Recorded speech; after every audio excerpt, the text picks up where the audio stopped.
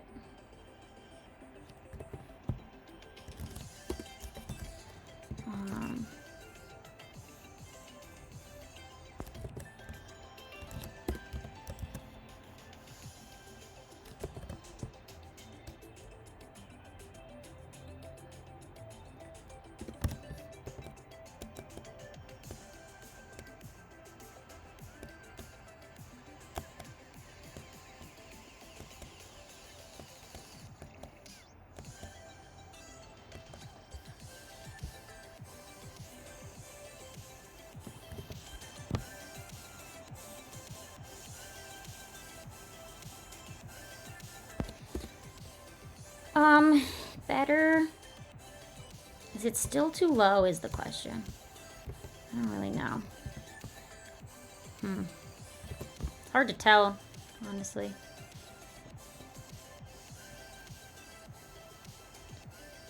Okay. Let's warp it.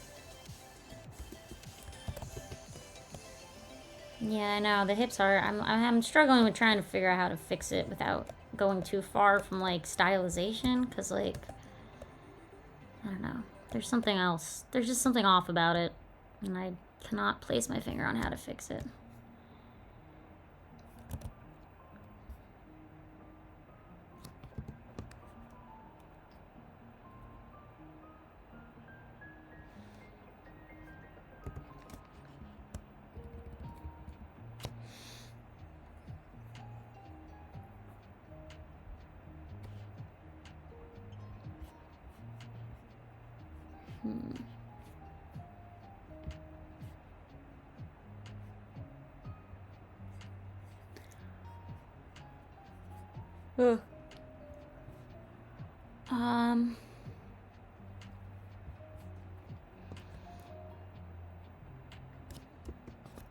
Yeah, I got rid of them. Don't worry, guys. They're gone.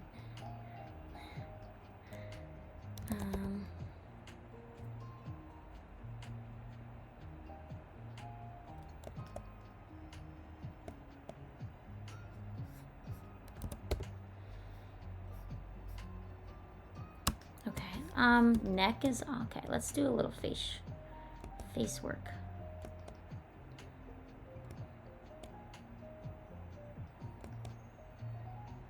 Oh, you know, I cannot read this hand now that I look at it. I don't really know what is a finger and what is not a finger. I guess that's something. I think the line work is really what's like making it hard to tell one thing from another. So like definitely figuring out how to do a mix of those lineless and not, definitely something to think about. All right. Okay, we gotta do the eye thing. Remember, guys? The eye trick. Your eyes should not touch. Leave a little gap. Beautiful. And her whole, I don't know, her whole head feels lopsided. Let me...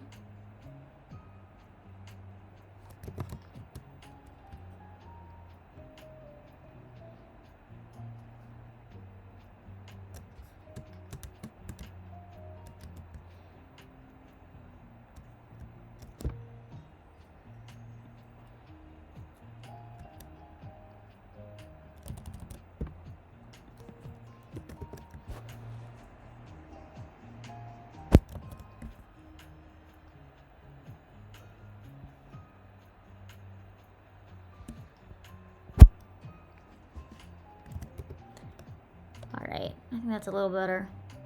Just gonna draw in a color to fill in this space. Okay.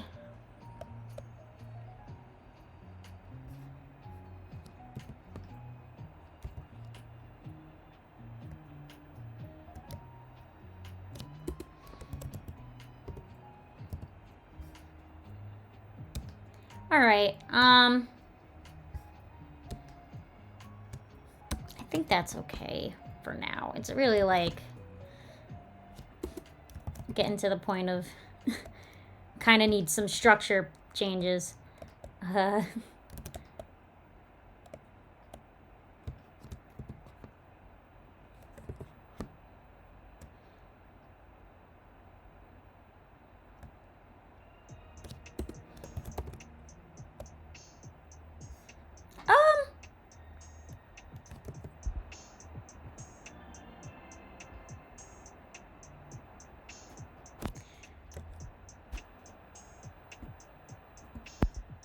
I think this is good. Okay, I'm gonna call it.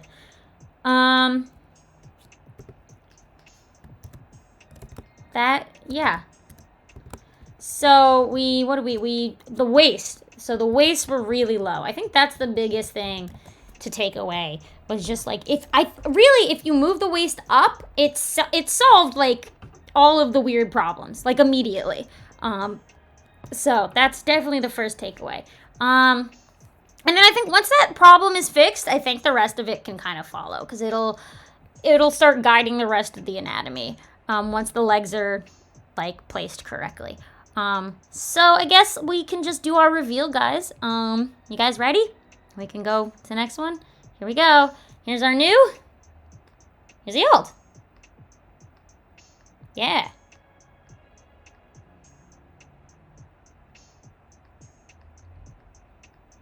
So yeah, the waist thing, like, oh my god, did it change so much. And that was really like the biggest thing that was done to this. Okay. Old, new, old, new. Yeah. All right, chat. How we feeling? Getting it?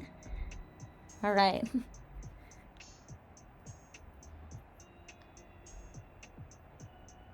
You don't like the left's feet. Interesting. You don't think that this is a broken foot? Try to stand this way right now and stay there for a long time. Stand up and stand with one leg fully turned and the other one forward. Does it hurt your ankle to stay that way? How much does that hurt to stand like that? Versus if you like kind of like turn both your ankles in like this on like your toes or something. And you have like a little bit of an inward turn for both of them. Not a full side turn, like a little turn. Which one is more comfortable? Because it's not this one. That's for sure.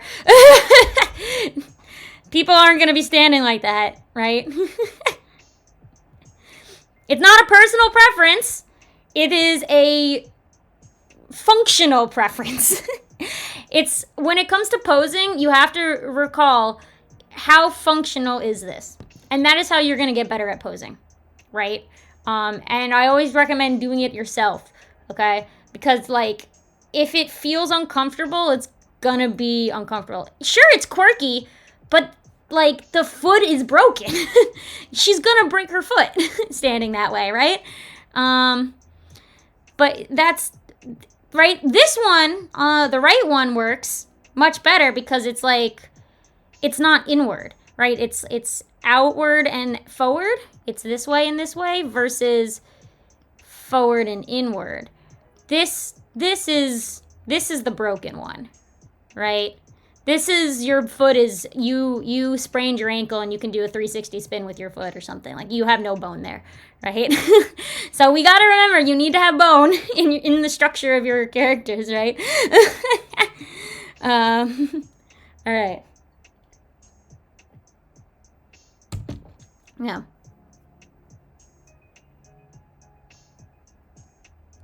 Okay. Yes, this is fine. So then you can have both of the foot be forward.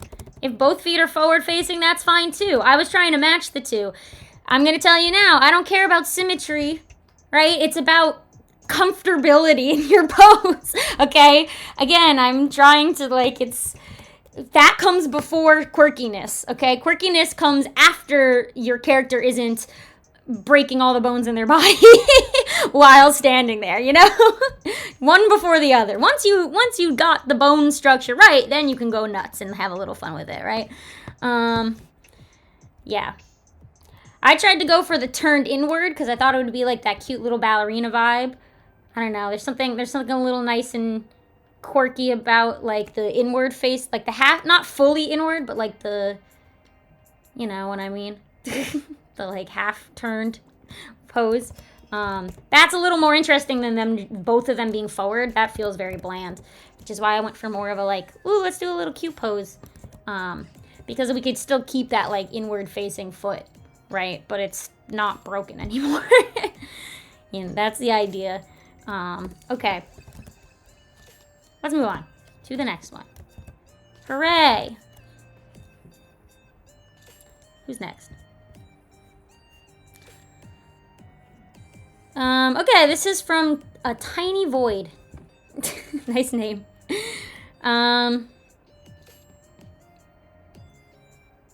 Critique anything. Okie dokie. Oh, I lost where I went. Okay. So they've spent hours on this. Oh gosh, I'm sorry. I get that. Alright. Okay. I'm definitely gonna grayscale check this bad boy. This needs a grayscale check for sure.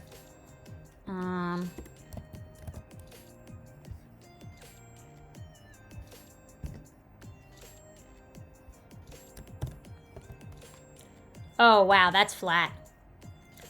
Alright, let's work on this. So, I definitely think we need some more contrast in your shadows. Definitely. And I'm worried about this girl. I think she should be, like, on, like, somewhere more closer here, right? If we put her half in front, too, it helps us show, like, I can see her a little more. And look at the size difference, right? A lot better if we just move her up a little bit. Okay.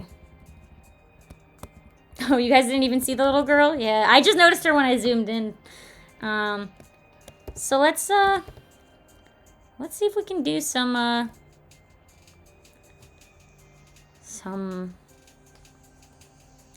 boosting of the shadows.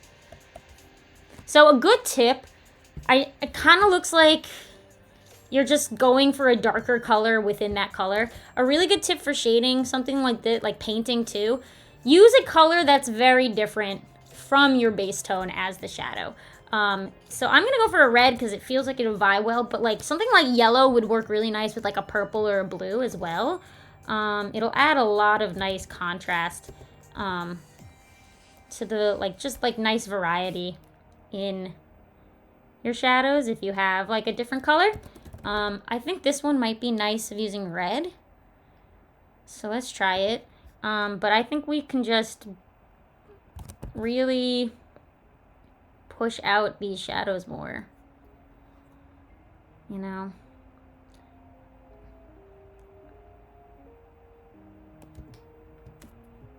Highlights, yes, they could definitely go a long way as well. I agree. We can definitely add some highlights as well. Yeah, this also, the pile he's sitting on doesn't have any shadow in it, and it's just the drop shadow from the dragon. It feels as though it's missing something to help push it out more.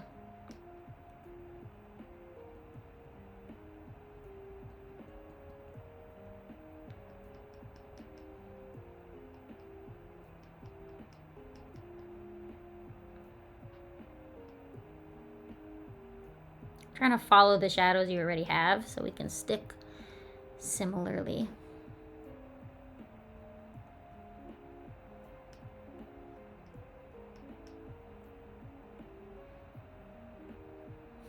Very messy. It's okay.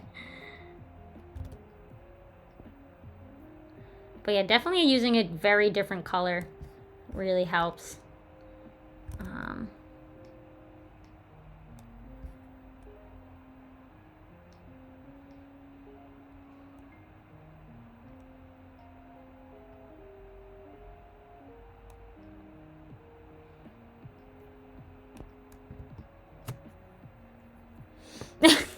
You wouldn't want to say those. Yeah. There's a trick for things like this. Like, if you think of it as like, if you think of it as just like one shape, you can kind of just do vague shadings. You don't need to like sit here and do detailed shadings to the whole thing. You can kind of think of it as one giant shape, really. At least that's how I get away with large objects like this. Just kind of like guess. Definitely want to add some highlights. And she as well, the girl is flat, so definitely adding some shadow to the girl would be great. Okay, let's do some highlights.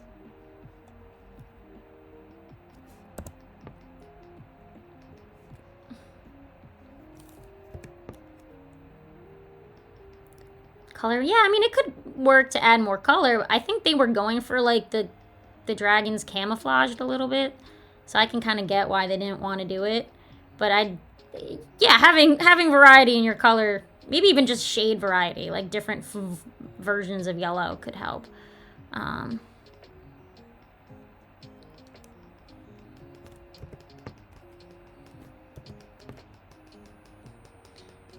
Pretend this is, I'm caring about this.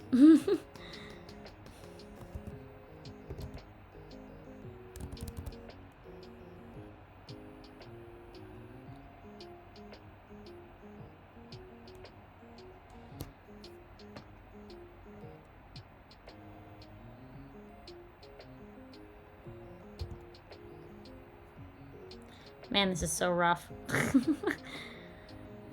But definitely when you shade, you want to make sure, like, especially when you're going for, like, painting, the painting vibe is, like, there's really very little of that base tone left, usually, with paints.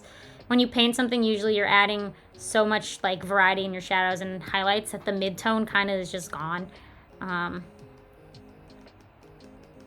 So definitely don't be afraid to really push it. Add, like, a little glow on the girl.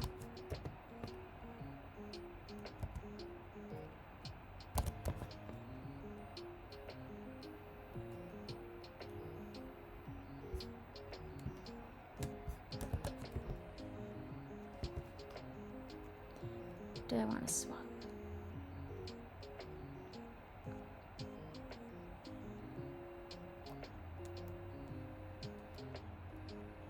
I love overlay.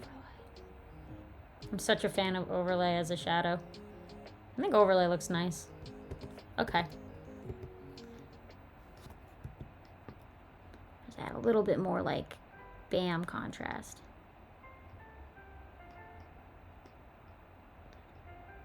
Yeah.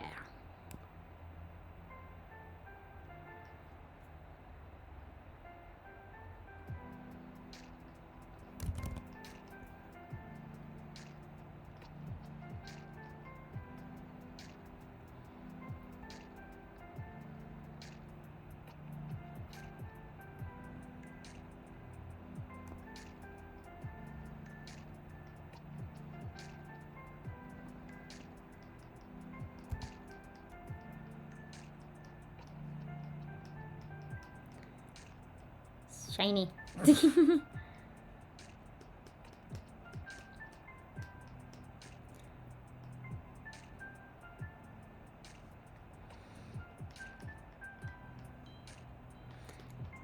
Yeah, no, I mean, yeah, not hard, easy to shade, for sure.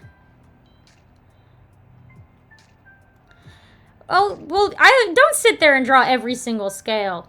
Just like you shouldn't draw every single coin when you do, like, a pile of coins.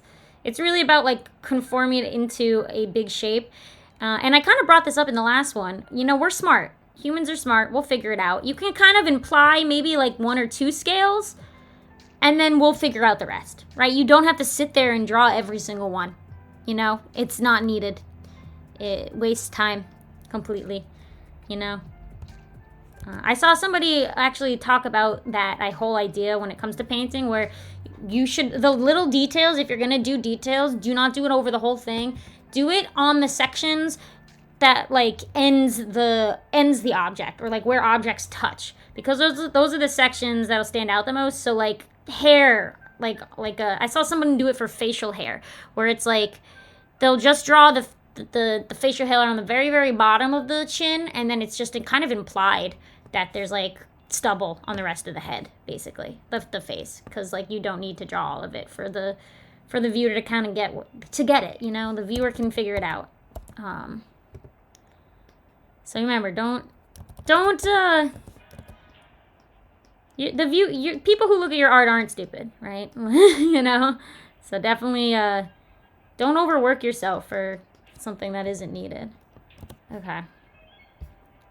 I think that's pretty good. All right. So I think shading. Yeah, I really think that if you pop out those shadows, you can fix this up. And then we just moved the girl up a little bit too. Okay, let's look at the reveal, guys. You ready? Here's our new dragon. Here's our old one. Yeah. Pop it out. Make it vibrant. I want to see the gold. I want to see the variety in the different sections. New. Old. Yeah, I really just think adding that pop of shadow is what it needs. And remember, don't use the same, because it like, dark yellow is like poopy brown, so it's never going to look good. So always swap colors to something different with your shadow. It'll help it a lot. Okay. All right. Let's go. Woo, next one. Okay. Just making sure I didn't do these ones already. So let me make sure I didn't do this one. I'll do this person's. Nope, first one. Okay. This is from Dav3, and they say the face specifically looks weird and they don't know what to do. Okay, let's talk about the face. All right.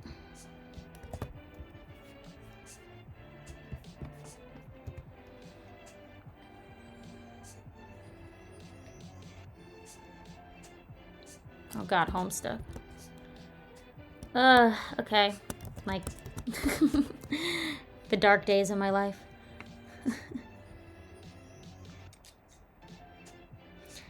Okie dokie.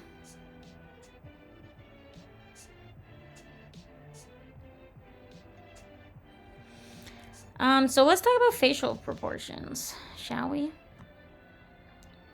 Okay.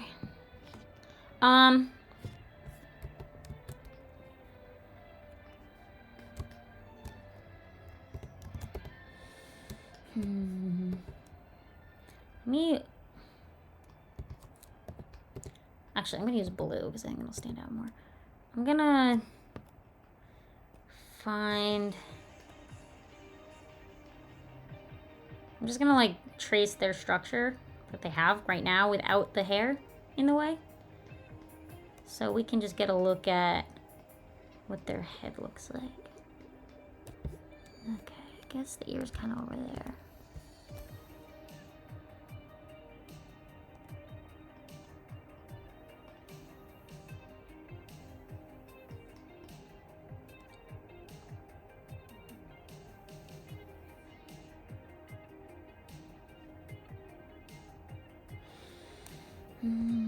Yeah, there's the eye touching the face thing. You got it.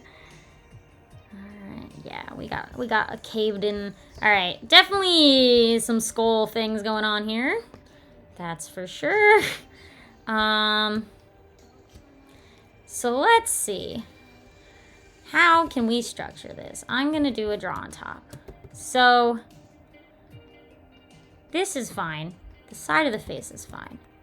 Then we need to have more head going up, right? And that will give us the head to work with. Okay. The nose is not bad. I really don't think the nose is placed badly. I think, though, the eyes are lopsided. Right? So...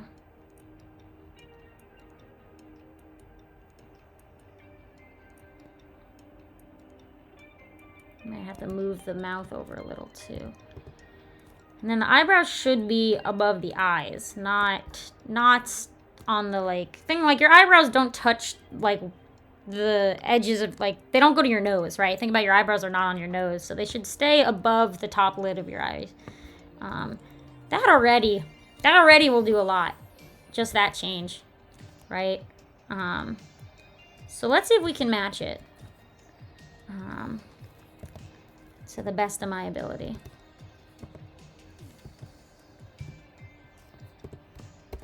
Okay. I'm gonna just remove the head, because that's all we're working with.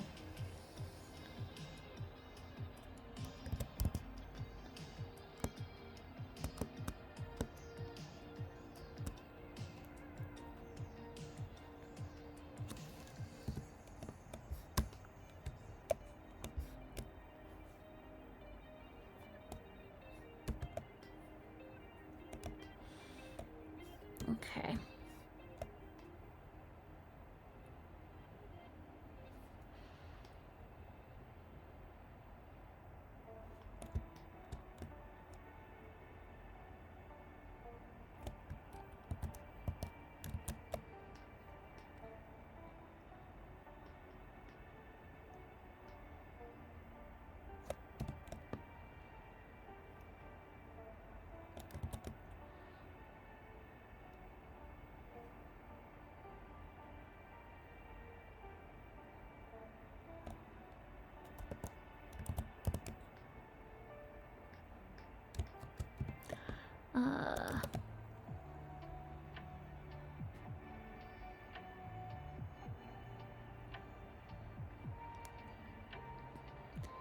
Give me a second. I'm trying to remove the head out.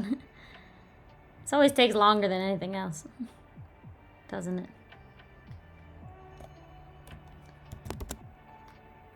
Okay.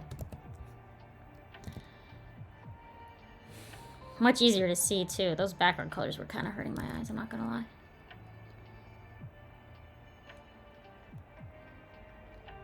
Okie dokie. So...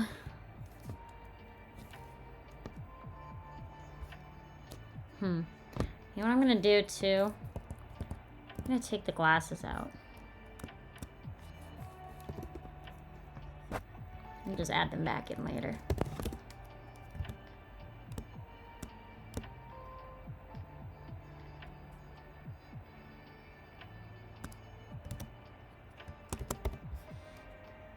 Yeah, okay, I'm just gonna add the glasses back once we have the eye structure down. Okay.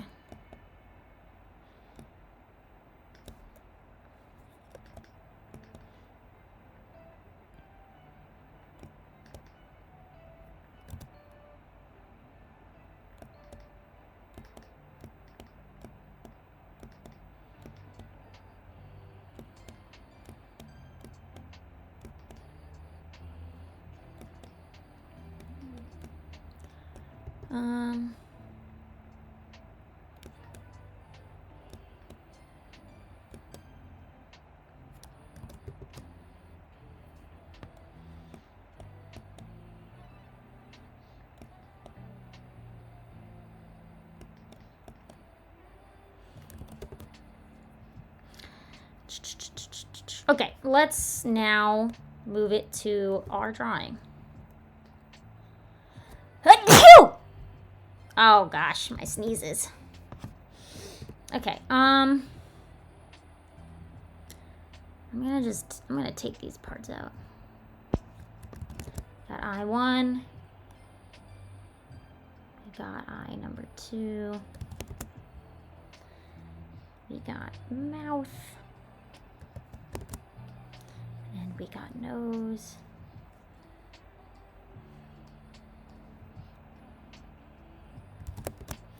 And we got eyebrow 1. We got eyebrow 2. Okay.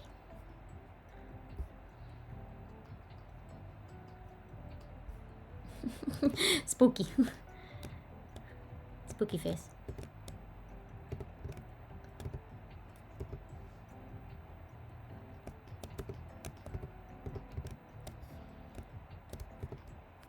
Okay, let's add stuff one at a time. So here's our face. I'm gonna like put it down here. Let's see. Not that. Let's start with this one, which is the eye. Okay. So it's gotta move closer. And the angle of it's a little funky. So let's see if we can fix the angle of the eye. And don't touch the edge. Very important. Okay, that's a start. This one. Same thing. Fix the angle a little bit.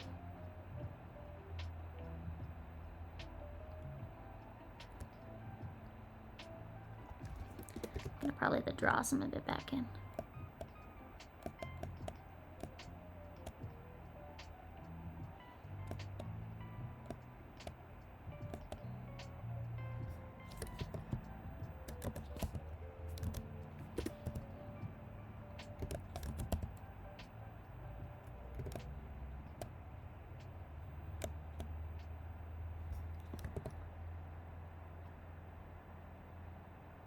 Okay.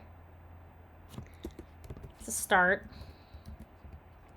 Now we got the mouth, which I did want to move a little bit. Bring it up a little bit, probably. Right. Now we got the nose, which was pretty okay. I think the nose is fine. Maybe just bring it up a little. But I think it's okay. Okay, that's a start. Now, eyebrow 1 above the eyes. Important. Eyebrow 2 also goes above eye. Important. Okay. That's the structure. We just gotta fix all the other stuff till it makes sense.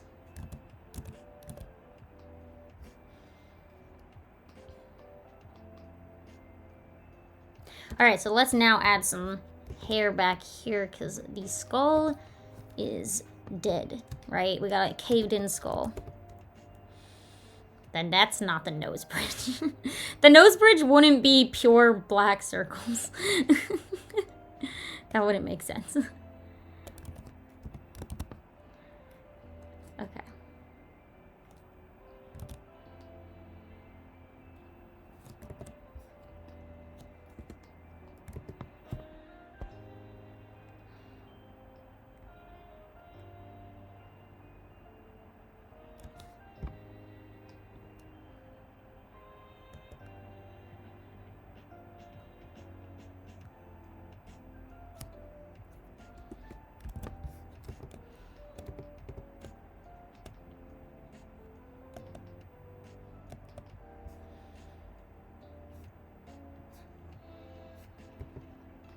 Alright, and then we just gotta fix some of this hair a little bit.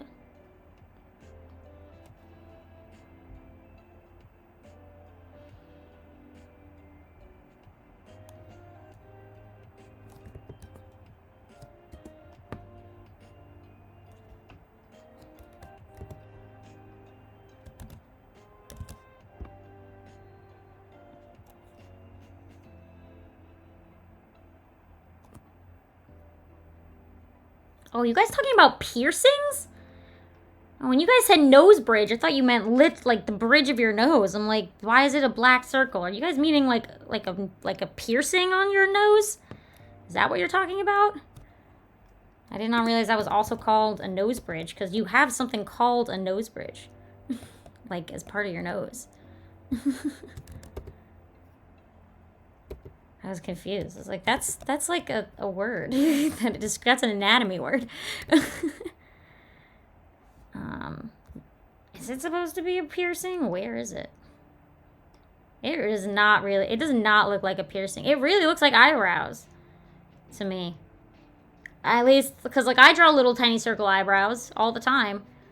It does not look like piercings, like at all, in any which way. I never got that to begin with.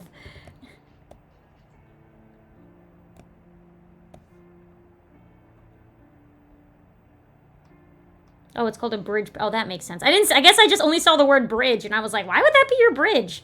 I did not see the word piercing. Whoops. I was confused. I'm like, what are you talking about?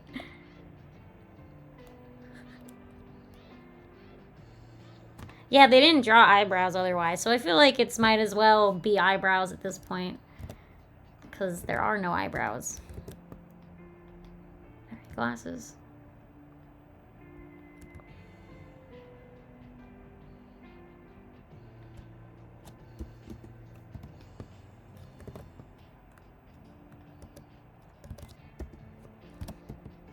Make it both. Yeah, but they don't look anything like piercings. So we'd have to redraw them. Because there's no perspective on them at all. They do not read as piercings in any way. So it would be more than just duplicate them, you know?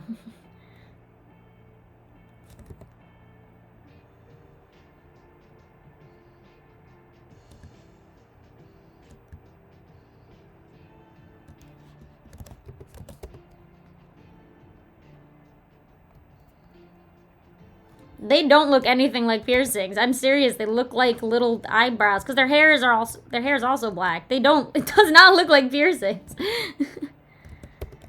If we want to add piercings, I'm gonna draw them in because they didn't draw them good.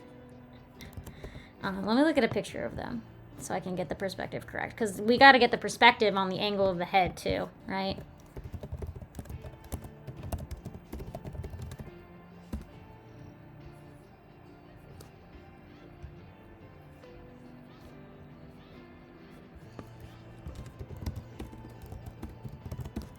Okay, let me find a picture. They're much smaller. I'm looking at pictures of these piercings. They're not as big as that one. You can have black. I think you can have black ones. That's not the problem. It's just they aren't reading as piercing. Let me get the picture that I'm looking at up so you guys can see it.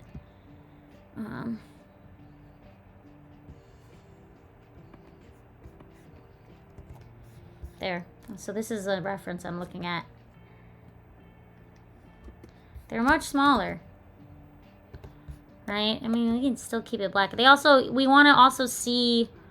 You know what also... Because they wear glasses... Okay, we gotta do it with the glasses in mind, though. Because... Hold on. Let me unmerge. I just merged everything. Let me unmerge everything. It's because... The bridge of the glasses is also gonna be playing against the piercing. So we gotta make sure they don't counteract each other. Because it would be extremely uncomfortable to have a piercing right where your nose, your glasses lands on your nose. That would hurt constantly. And as someone who wears glasses, you know. So you want to make sure that the bridge of your nose, the bridge of your glasses is not all the way up on your head, you know. That would not be fun. Very painful. Bad times. Okay, let me get that picture back.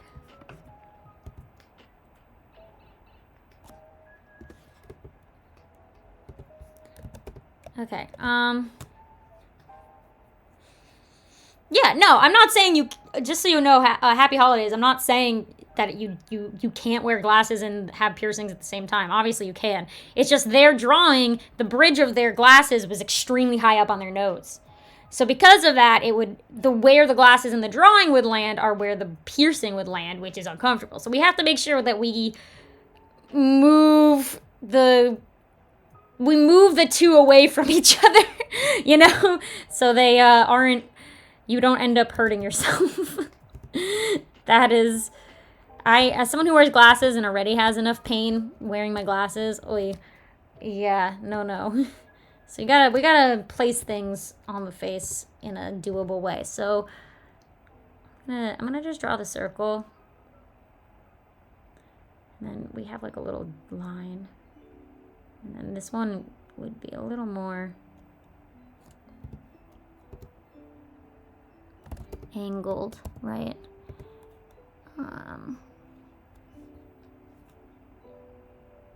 Have a little shiny moment. That already helps a lot. Have like a little bit of a shadow coming from that, you know? Well, now that if they were actually eyebrows, I mean, I don't know. You know what? Now we decided they have both now. Comfort before quirkiness. Yeah, exactly.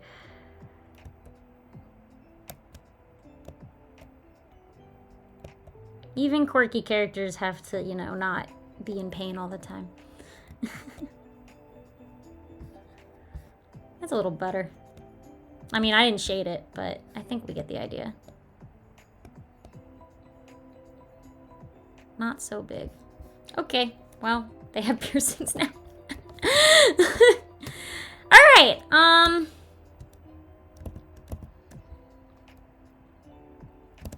we're good. I think that was it, really. We got some of the anatomy on the face a little nicer now.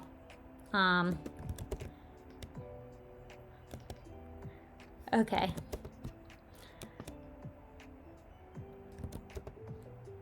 Alright, so, what I'm gonna do...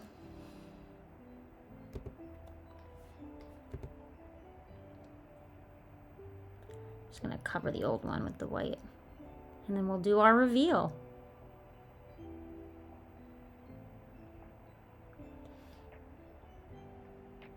Okay, you guys ready for the reveal?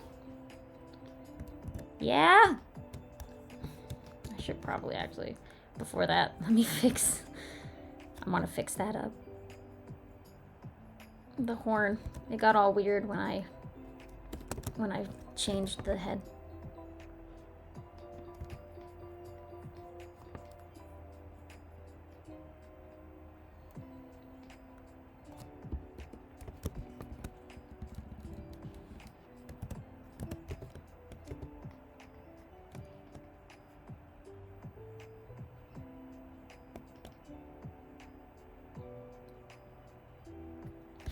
Okay, now we can do it. All right, so we just did face stuff, so I'll zoom in on the face. Because that was what they wanted to talk about. So, yeah, we'll see what the proportion differences are now. All right, so here's what we changed. And here's the original. Yeah. That's it. Definitely helped. Yeah, their skull was definitely caving in on their head. Yeah. Definitely changed. Boop. Old, new.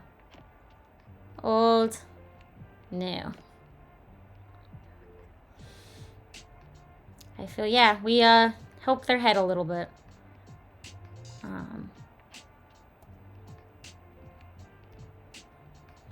You know, it's so interesting, like, before you do something like this, it's really hard to really visualize the things that are wrong. So that's what I hope with these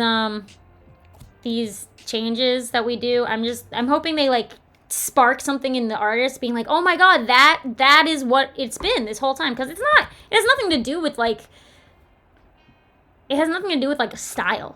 That's never the reason why anything is not looking the way you want it to. It's all just about the placement of objects, right? Because that's very different than stylization. Two very different things. So you can stylize to your heart's content once you know the placement is in the right place, right? That's all that really matters. Okay, yay! GG. Let's move on to the next one.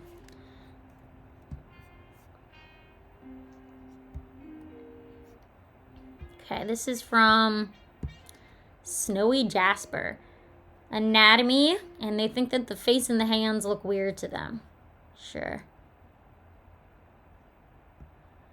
That's very true. Sometimes you do spend too much time on a drawing that it's hard to visualize it anymore. I agree. Oh, whoops, I did not mean to do that twice. Okay. So, anatomy. I'm trying to crop out the Procreate. Okay. Cool. Yeah, so they think the face and the hands are especially standing out to them, which I can see it. I agree. Background removing. I definitely can see the face issue. You know what? I'm gonna get rid of the halo. I'll add it back in later, but just to make it a little easier on myself.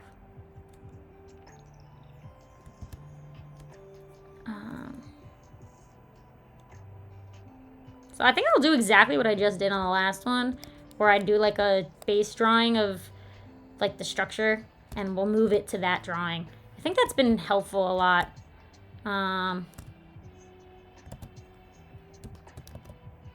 Lately. To like have some, like a guide to follow, really. I'm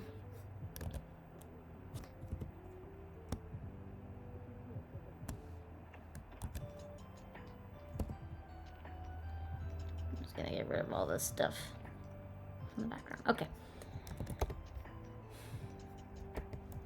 Okay, so let's draw the structure first.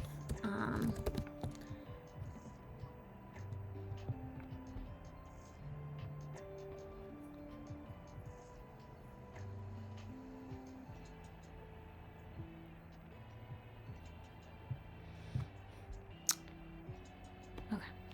Yeah, the chin is the biggest thing that's standing out to me.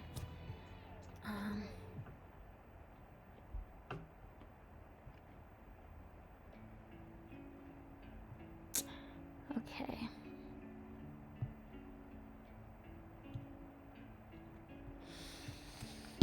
Okay, so I had an email. Okay, so let's look at their head first before we move on. So the ear is down here. It's really low on the face. Yeah, the head structure is pretty low down. Yeah. Okay, let's see. So if we want that up tilt,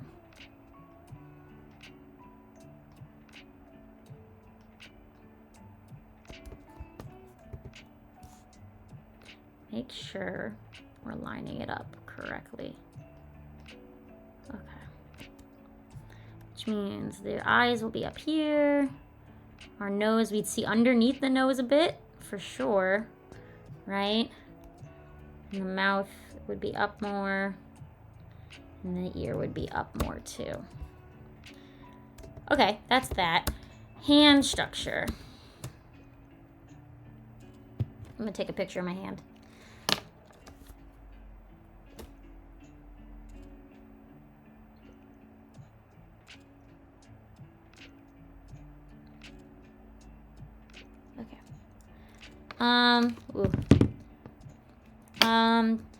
Let's see. We need to see the thumb, I think, on this side.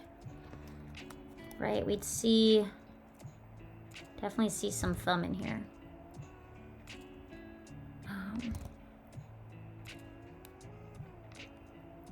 And then we don't have a wrist, so this would come in more and form the wrist. Hand picture. Okay, now let me take a picture for this hand.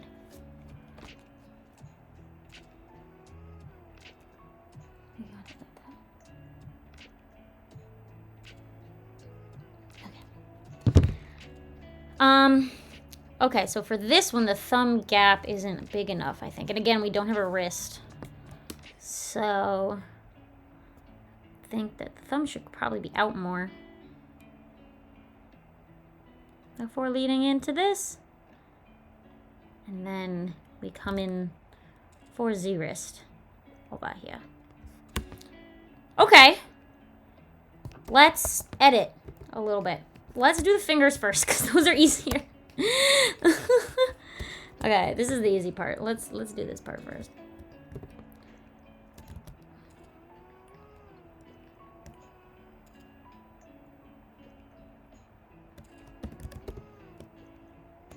Okay.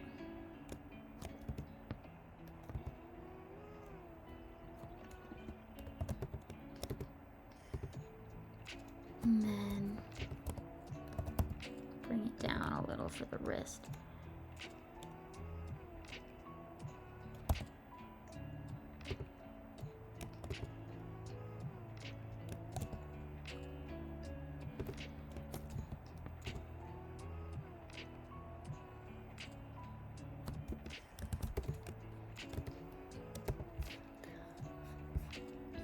That's better. Still a little wonky, but better. And then this side too, like I said, we see the thumb.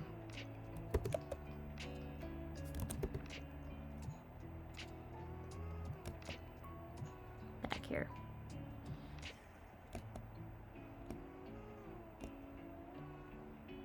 And then again, we need the wrist. It's just literally adding a wrist does so much help when it comes to hands. And that's like the thing that people don't ever draw on their hands. And it's like, if you just added a wrist, it would improve your hands like tenfold immediately.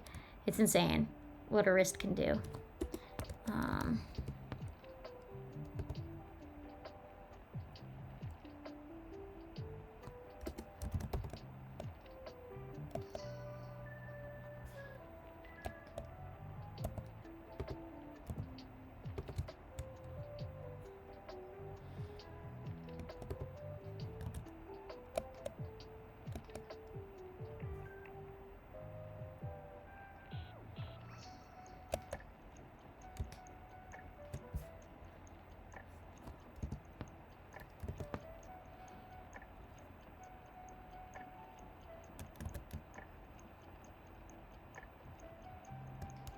She's got really, really long fingers for some reason.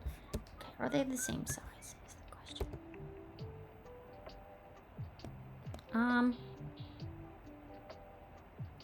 Not really. That's okay. Okay, hands. All right, head time. Okay, this is the harder part. So let me do what I did last time. I'm gonna remove out eye number 1, eye number 2.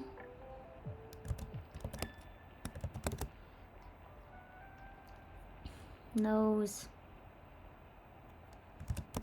This is the best way to do facial structure. Oh. Oh no, I did. Okay. Okay. Eyebrow. Eyebrow. Eye. And then mouth. And I'm also gonna steal the ear, I think, for this one.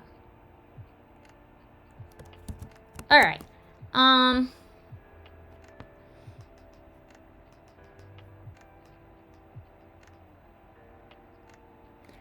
So I'm just gonna fill all this in.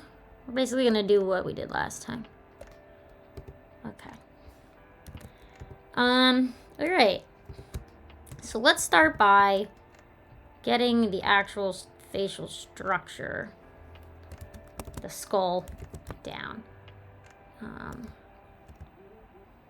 So what we need to see is more chin up here, more face this way, right? Under the chin is up here. And then that means that the hair should also be moved.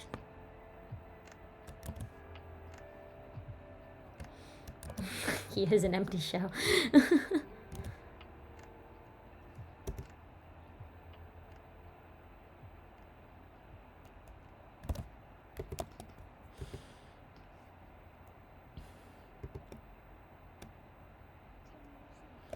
And then we also have the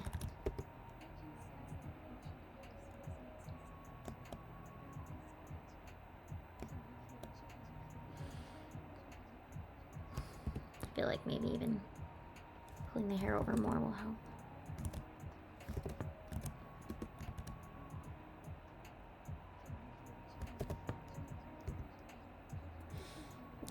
Props to them for trying the head angle. I'm too afraid. Listen, you gotta take the jump sooner or later. One day you'll do it. It'll happen. It happens to all of us.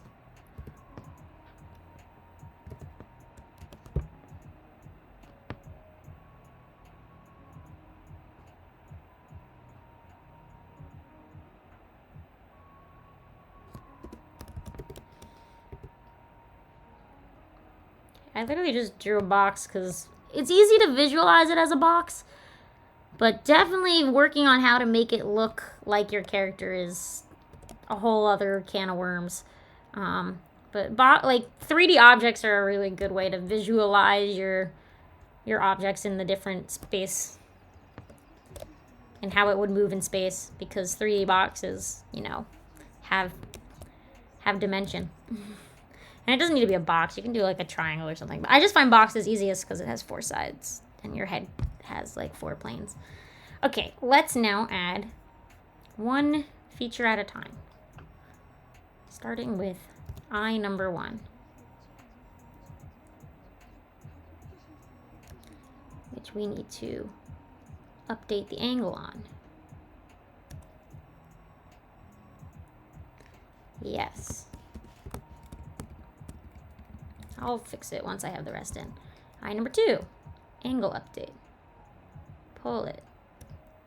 So that eye is definitely going to get blocked by the nose. So, speaking of, I'm going to probably have to redraw the nose.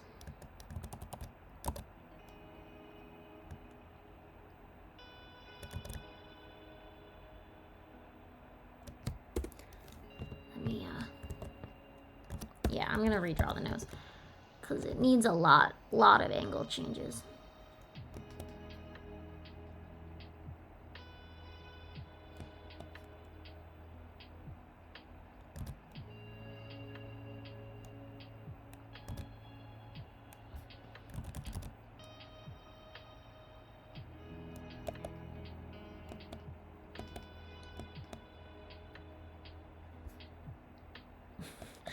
I feel like I made the nose bigger, but that's okay. Yeah, I think we get the idea. We will see those nostrils. Uncomfortably see those nostrils. And it will block that eye. 100%. That's good. That's normal. We should be blocking out the eye.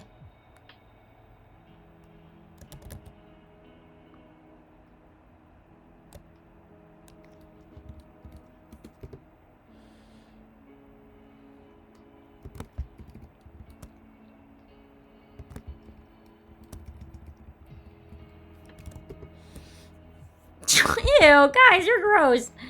Why would you say that? Gross.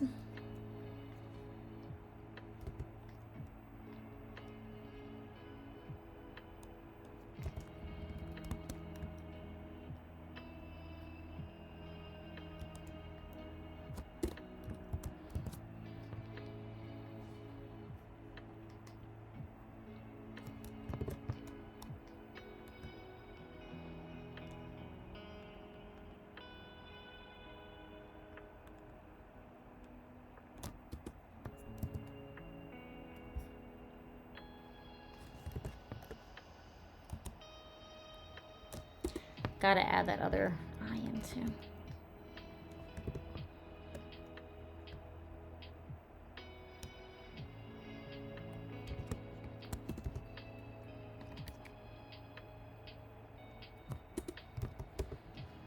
Okay. Mouth.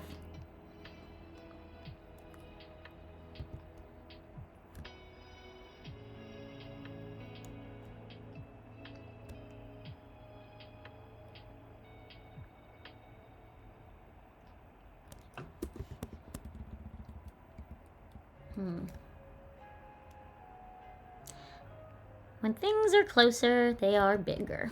So, that is how it works. Is it funky? Yes. Is the perspective a little better? Yes. Bring that ear up.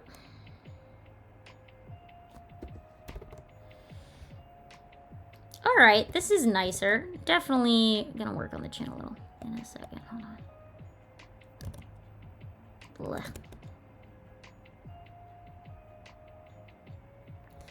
Okay.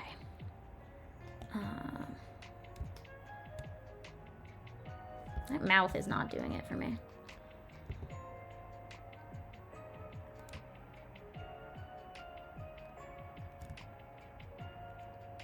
The mouth is too big.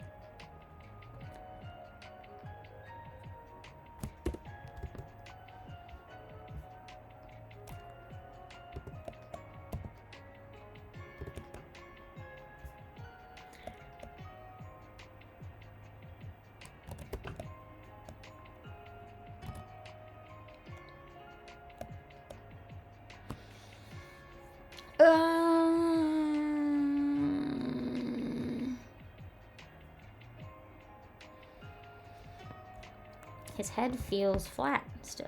Let me see if I can increase his hair volume more.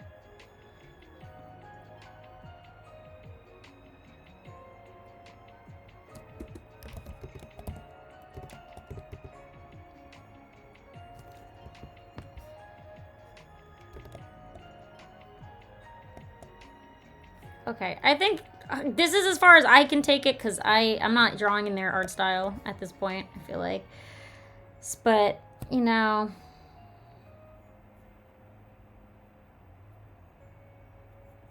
The line on the right? What line on the right? This line under the eye? I think that's another eye. It's not a cheekbone. It's... If we look at the original design, they had that as like... They have like 5 eyes. Oh, it's gone? Oh, I don't know. Okay. I was confused. I thought you were talking about the eye, the line under the eye. Yeah, definitely add... Well, there's no shading on any of this. So this whole thing isn't shaded. So I don't want to start shading... But they were doing lines, so definitely finding, like, the line. I don't know. Bruh. That's decent. Okay, that's good enough. They were doing lines for their in their original one, so I don't want to add stuff that isn't there. I do think the head's kind of small, though. So let's make the head a little bigger as well. I'm gonna merge all my layers. A lot of layers.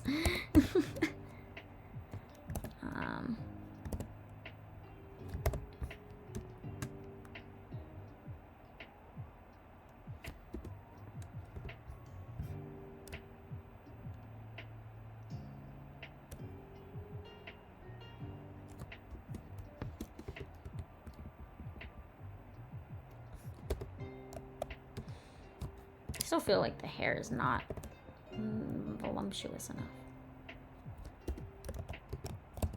It doesn't. Yeah. The line on the left side of the jaw? What, you mean like this? Like a cheekbone? No, that would make them look like they're malnourished. That wouldn't make any sense. Don't, yeah, that, I don't want, yeah. Remind you guys, I try to keep it close to the original, so I don't want to start adding things that they don't draw. Okay.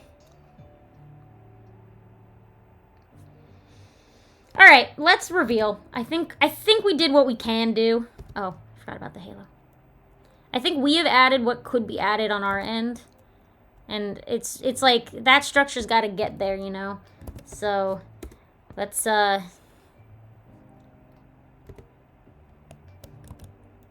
do our reveal, shall we? All right, so here is our new one. And remember, we just did like the face and the hands. And then here's the old. Yeah. New, old. New, old. I forgot I edited the hands. Those were easy. New, old, new. You know what's hard? There's so much stuff on his face. His face is really long as well. So it's like when your head is tilted upwards, you kind of lose the volume of the head a lot because for example, like if I had a character with like a really long head, right? And then I wanted to tilt them up, their head wouldn't look long anymore, right? You know what I mean? So it's like, it sucks that you lose some of that like facial structure, but that's just how perspective works, sadly. So, yeah. This is such a stupid drawing. Okay, I can get rid of my long face. Okay, yeah.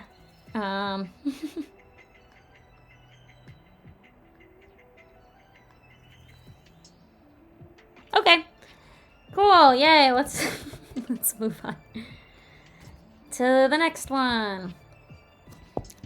Oh, wait. We've talked about your art before, Golds. I know we have.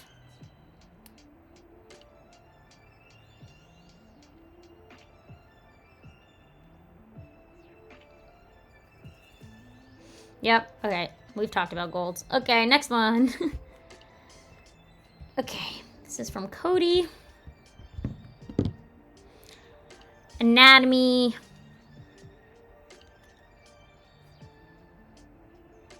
Anatomy. Okay. Anatomy. Where'd the picture go? Wow. We got ourselves a little Splatoon OC. Alright. Let's talk about anatomy. So let's start with our normal breakdown. And I might pull up some Splatoon art as reference, because I know the Inklings have very large heads normally, so that's supposed to be large.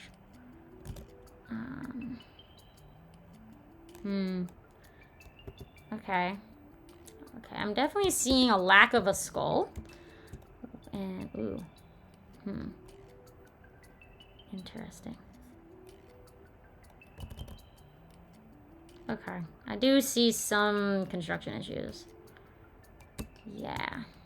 Ooh, that arm is really long, too.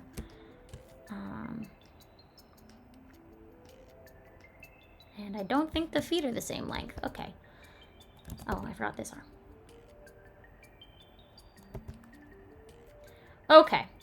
Yeah, let's play with this a little. Let me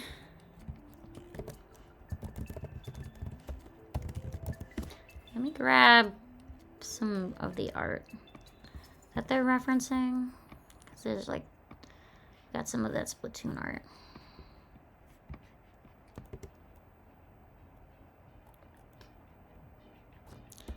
Because, you know, even though their heads are kind of, like, the bodies of Inklings are pretty well proportioned.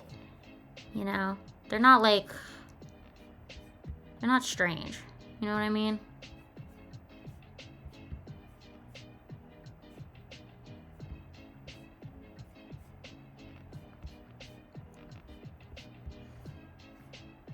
Oh, this drawing's so cute.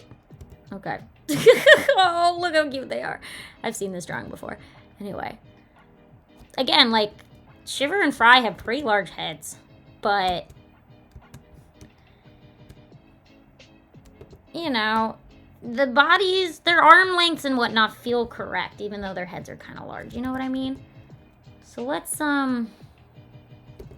do a draw over. Again. With some anatomy changes.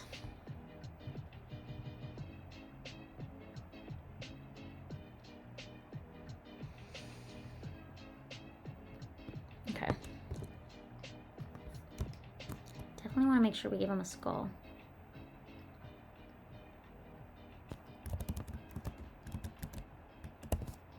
Oh, that's tiny.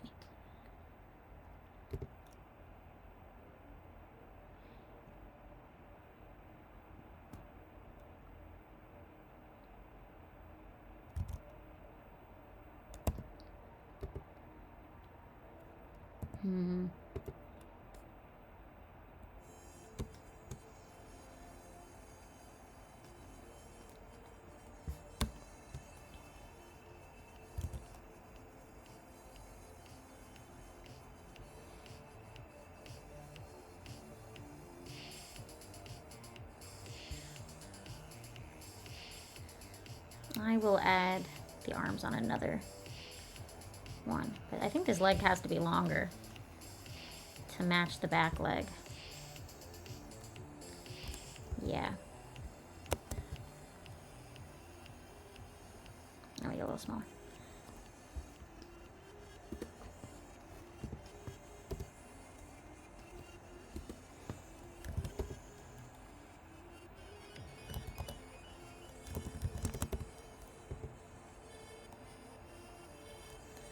Yeah. Yeah, definitely need a longer leg there. Okay. I'm gonna do the arms on another layer because they're a little wonky. Okay.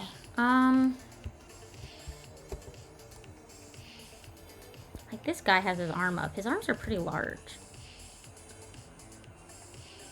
Like long, I mean.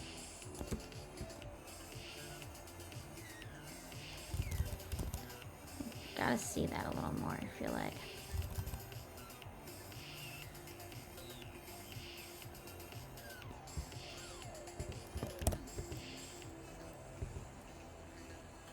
Okay, let's do some moving. Okay. So I'm gonna take the arm out, I think, to have it separate.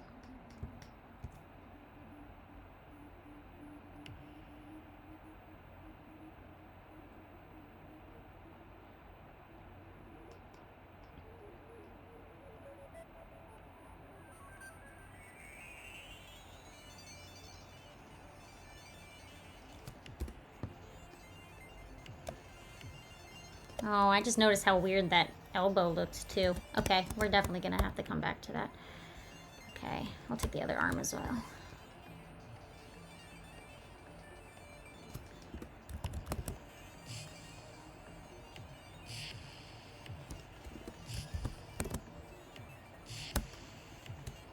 The limb removal job, okay. Okay, let's start with the leg, because I know how to change the leg very easily. More.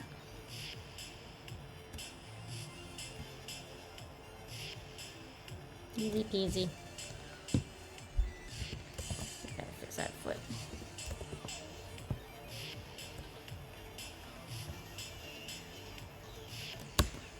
Feet. Yeah, they got pretty large feet, right? Yeah. Such cool poses.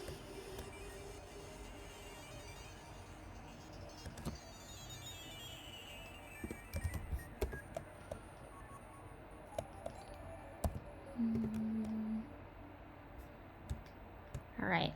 And then I think this back foot, I'd love to see more of it.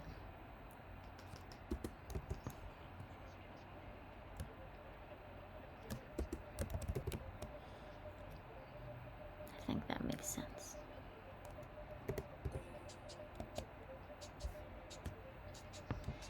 Yes. Okay, good start, good start. Okay. So let me take away the limbs for a second.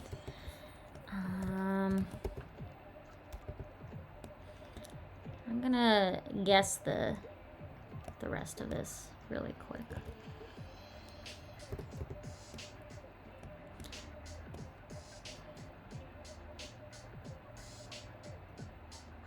Oh, that is part of the hand. I see it now. Okay.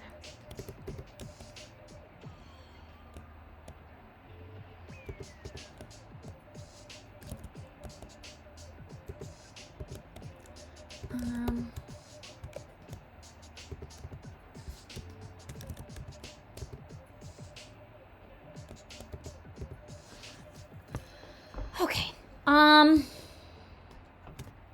So we need a skull. That's for sure.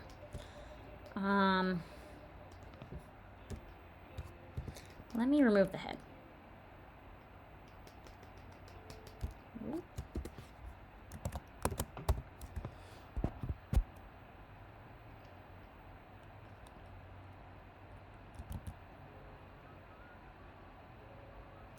So really, if we could just add some of the hair back here, like, I think that will make it feel like it has a skull more. Like, that might just be what it needs.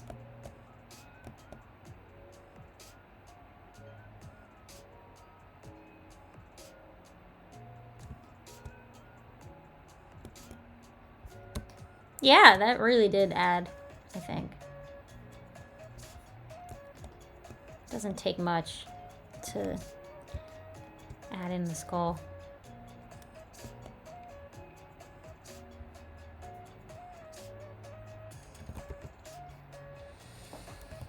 It's the most difficult style for me to edit or critique.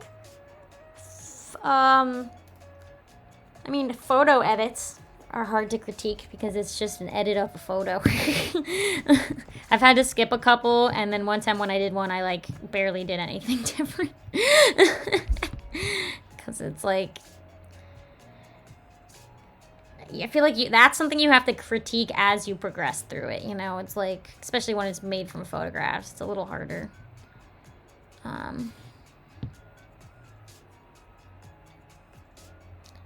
Cool.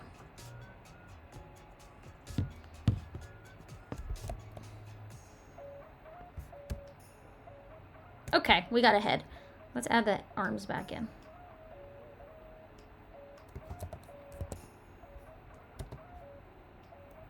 Let's see. That arm first. So, very odd that there's this bone here. I don't really have that.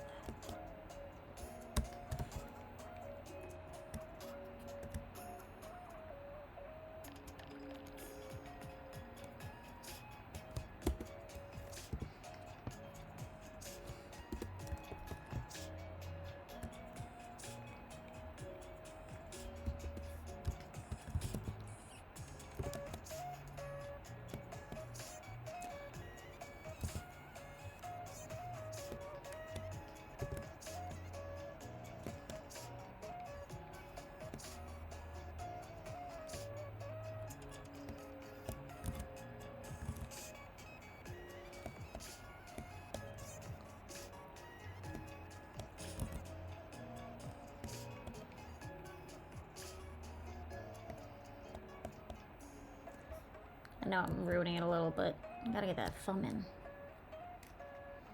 Actually, do we need the thumb? Actually, if we don't, I don't know if we need the thumb. Because the thumb would be like out here. Right? More? Yeah, that makes more sense.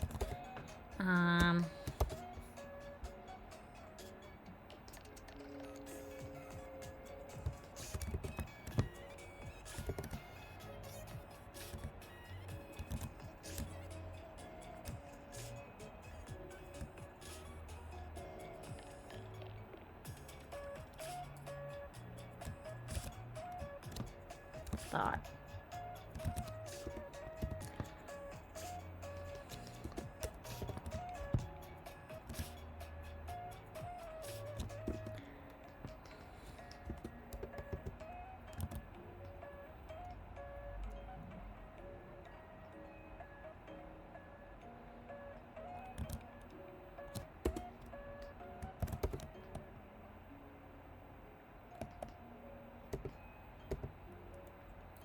What do I draw with? A tablet. My drawing tablet.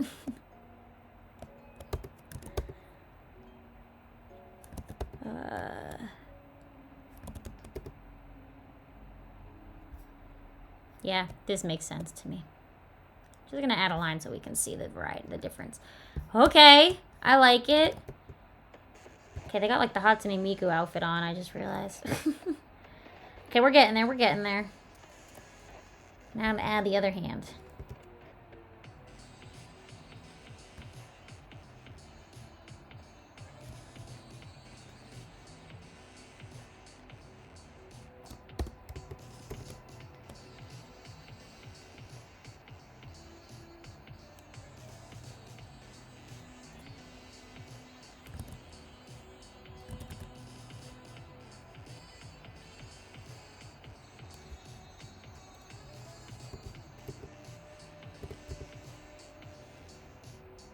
I'm guessing it has the same glove on as that one.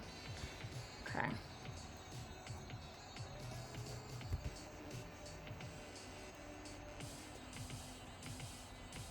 I don't think we'd see that. Yeah, we don't need to see that. Okay.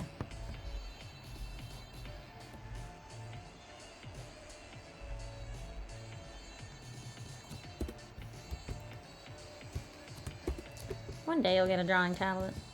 Your phone is fine. I've seen people draw with their phones pretty well, especially when you're first starting out. Nothing wrong with a phone.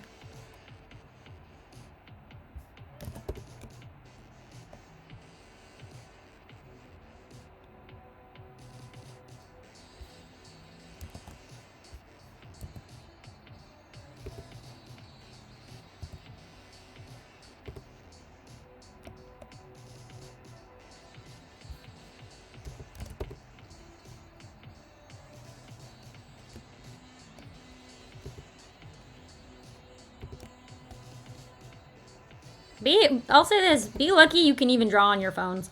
When I was a kid, I had like a flip phone. You couldn't draw on that.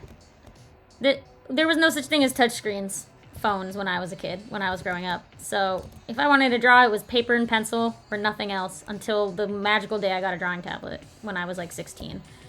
So you guys are lucky with how accessible digital art is nowadays. It is so much easier to get into digital faster than it ever was for me.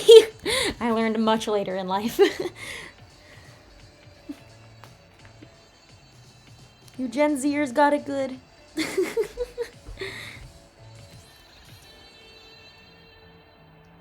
Okay.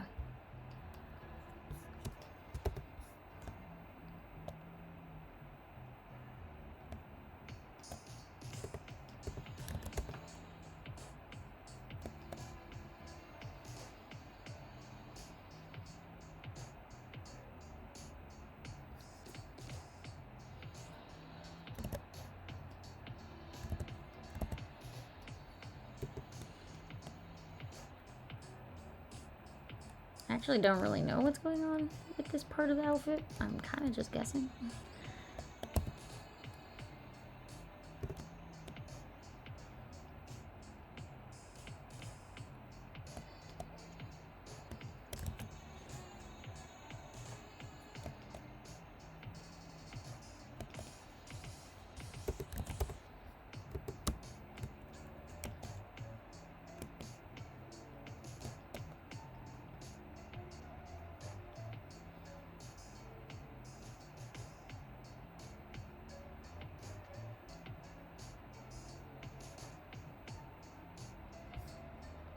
This is so janky.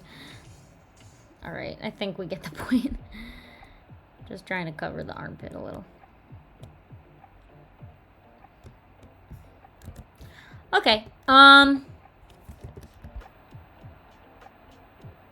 think that's good. So what did I do? I moved around. Oh, let's pick a darker color. That's better. I moved the arm. I gave it a skull. Moved down the legs a little bit, and that's about it. Trying to make that structure. All right, you guys ready for the reveal? Woo.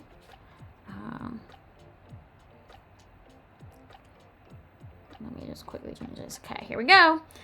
The new one. The old one. Actually, let me add the background behind this one too. It's easier to see it.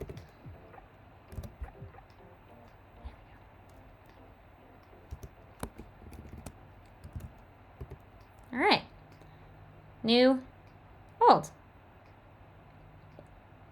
Yeah. Let's see that face a little more. Make that arm make sense a little bit. Simple. Simple.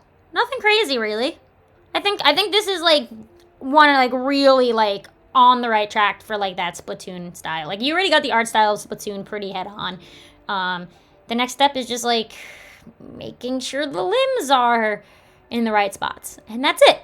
But yeah, I love your color choices are pretty on point. So, that's it. This was an easy one, a simple one.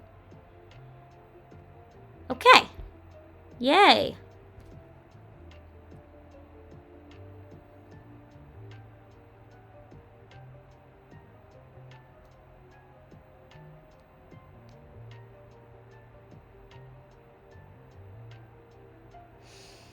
Okay. Moving on.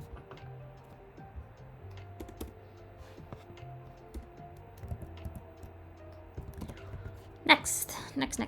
Gonna go. We're going to 5:30 today, so we got about 40 more minutes. Did I? Oh, I've done this person before, haven't I? Casper.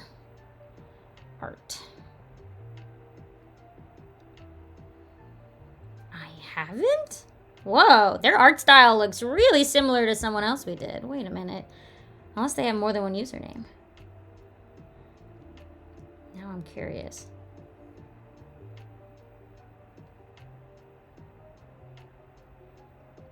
Hold on, now I gotta scroll a little bit. It's a different person? They look so similar. Let me find that art piece. Oh, you know what? I think we did them in OC critiques, not in... That makes sense. Let me check. Just in case. I'm like, this art style looks way too similar to one we've already looked at for it to be somebody else.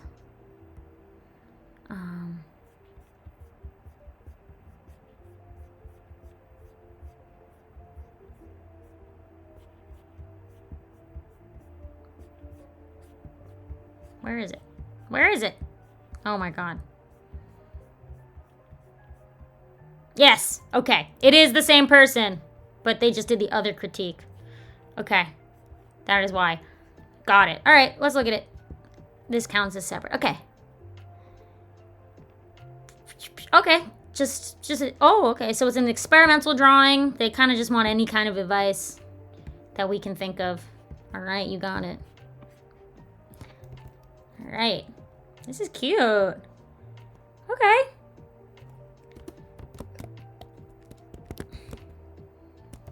Alright. Alright, I like this a lot. Your metal shading is really nice. I like how you shade. Let's see the grayscale. Huh, okay. You know, this is pretty good. I remember when we looked at your OC, your grayscale was pretty bad. But this is pretty nice. I think this one's much better. I do think that the background might be too similar to the front, but I think that I think your really thick line art does help separate it. So that is nice. The line art really does help separate your piece a little bit. Bleh. I can talk. The pieces of your piece. Okay. I think, you know, the anatomy's pretty strong. Let's do like a structure test. But I think this is pretty solid. I might just move the facial features around a little. But I think, yeah, it's like a cute little, it's got a little lean on it. That's nice. The hands are a little funky. That's for sure. But I mean, I think the base structure is pretty solid. Maybe we can just move a couple things, but seems pretty okay. The hair seems flat. Yeah. I don't know if this is really supposed to be like a human though. Cause like, I think this character has a skull. That's there. The skull is there. That's not what's up with this character. It's just got like the top of the head's really close to the skull, if that makes sense. So I feel as though it's very much like, yeah, alien robotic. Yeah, I think that that's okay because it's not really humanoid. It's not going for human hair. Let's see if we can... I think these eyes... We've just got to turn them a little because I think the head is turned, but the eyes aren't. There's a few tangents. Oh, no, I'm not saying that... It's okay. You're free to... Whenever you guys point stuff out, I'm totally gonna, like, bring it up in conversation. So if you don't want me talking about the things you point out, you don't have to say it. I think we just got to turn it a little.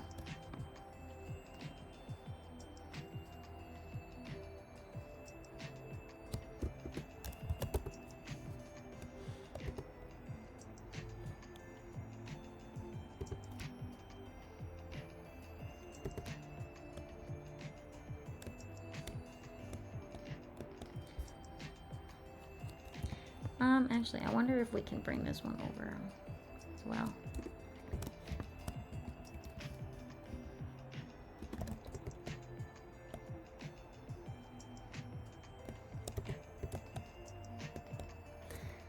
Alright, and then we're gonna move this a little. Just trying to put the head because the head isn't looking at us straight on, but the face was looking at us straight on. So I just want to make it match a little bit.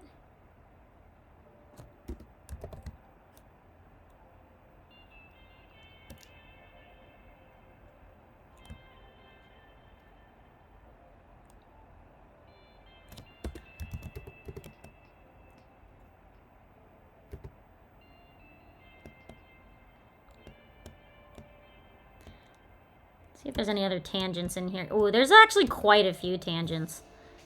All right. I might have to do a little bit some redrawing. So we gotta definitely gotta move this. Okay.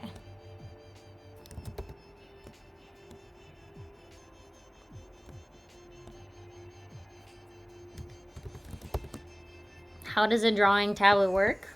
Well, it depends. Do you want an iPad? Because if you get an iPad, then you can just draw directly on it with like an Apple Pencil. So you don't need to buy another computer. If you already own a computer and you don't want an iPad, you can just get the tablet itself, but it only works if you already have a computer.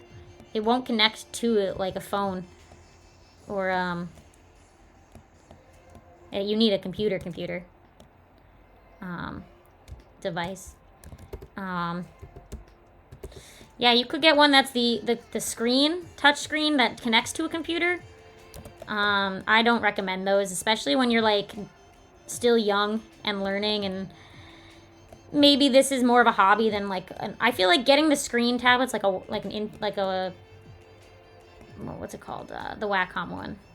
The Cintiq. Like getting a Cintiq, I feel like that's when you wait till you're like you have a job in art and you're professional, you know?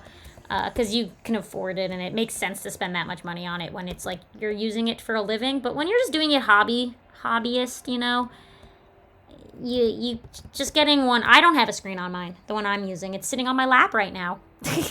And my computer is on my desk and my tablet's on my lap.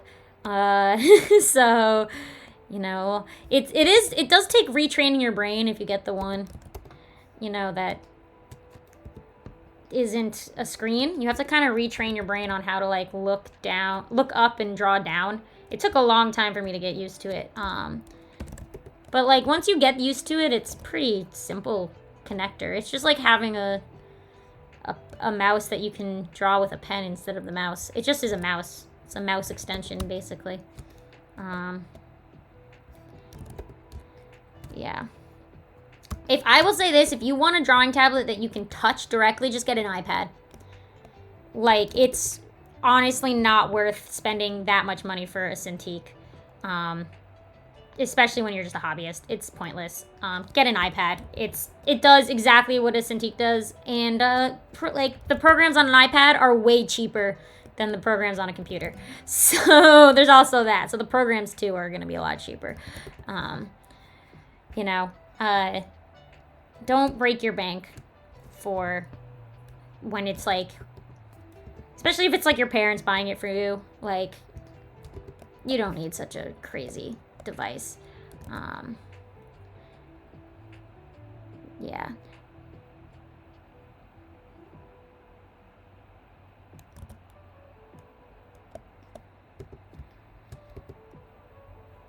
Yeah, they're expensive tablets, so. I mean, definitely, if you are like, I need one gift for the holidays, you just get one big gift. You can always ask. I always recommend iPads, because, again, you can look at your screen and touch it, and it's not as expensive as, like, a giant tablet. Especially when you're young and you don't have a computer already. An iPad also can be, like, a little computer. So, it kind of serves both purposes. Like, I use my iPad for non-drawing stuff, too. But yeah, definitely, iPads are usually a good starter, especially if you don't have a computer. Okay, we need a wrist.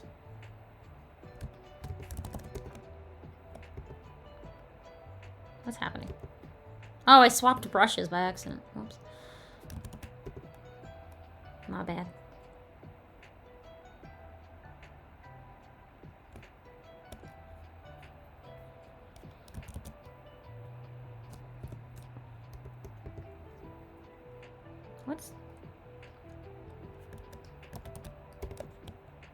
Okay, there we go.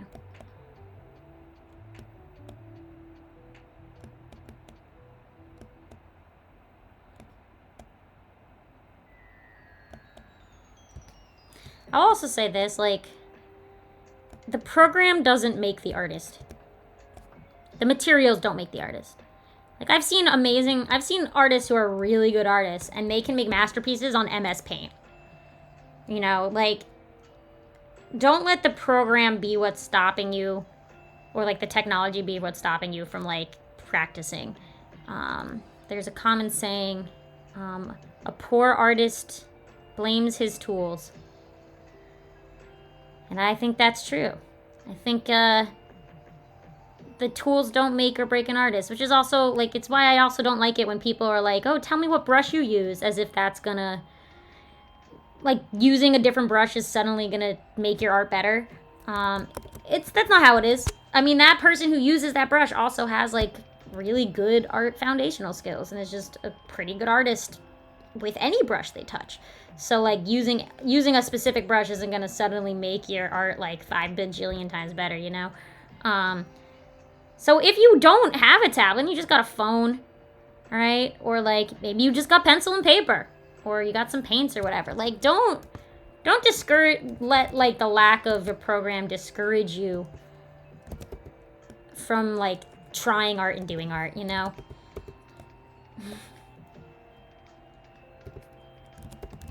Yeah, when you ask, yeah, some people do it. Yeah, I mean, I've asked what kind of brushes people use before because I like how it looks.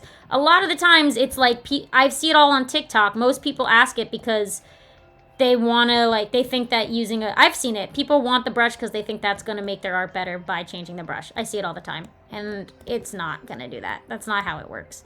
I mean, you could still ask people. I love learning what tools people like to use all the time. I'm notorious for, when I'm in Artist Alley, I'll totally ask my neighbors, being like, yo, what brushes you using? But yeah, just, again, don't, the tool you have isn't gonna make or break your art, basically, you know? It's all other stuff, you know? The brush makes the art for them. Yeah, I mean, honestly, that's what a lot of people think, which is not true, and it's not true at all. A lot of people do think that, like, depending on the brush, you're gonna be better. Sure, some brushes are better than rendering, but I render everything with the Photoshop built-in basic hard round pressure size brush that comes with the program for free, and I didn't download it. It's like the basic, I'm using it right now. Every critique I've done so far, I've been using one brush this entire time, right?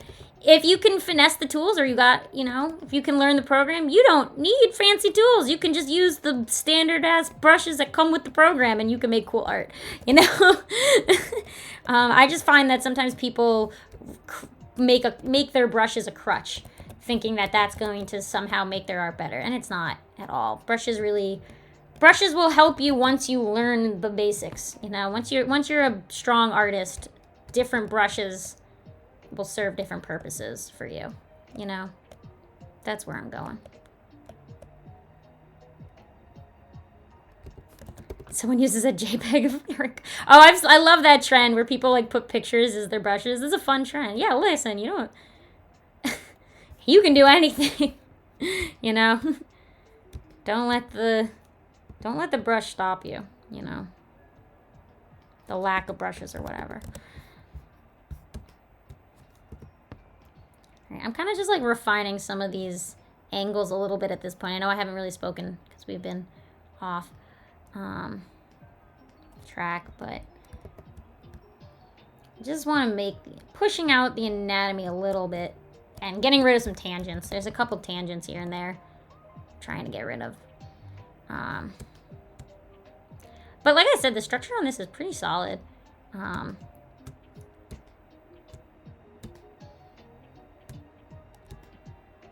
Wonder if that hand's too small.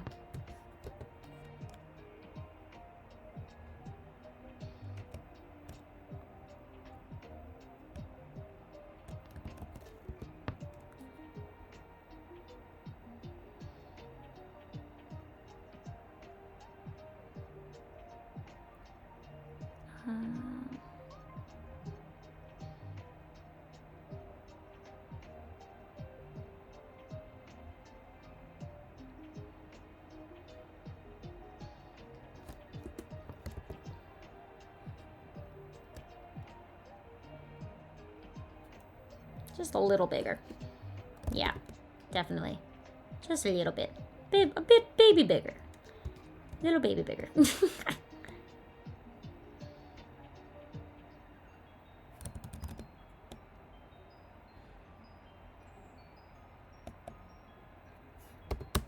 All right. Yeah. Do wish there was a little more space up here, though. I'm gonna continue it. Like, the background should continue up a little bit more so that the halo wouldn't, you know, go off all the way. If that makes sense. Like, I don't want the halo to touch the edge directly. It feels like it's got to breathe a little bit.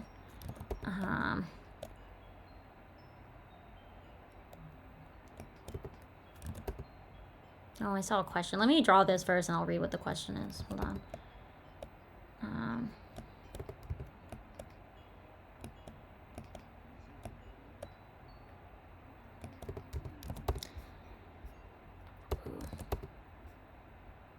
Explaining line weight? Okay, sure. Well, let's look at this drawing.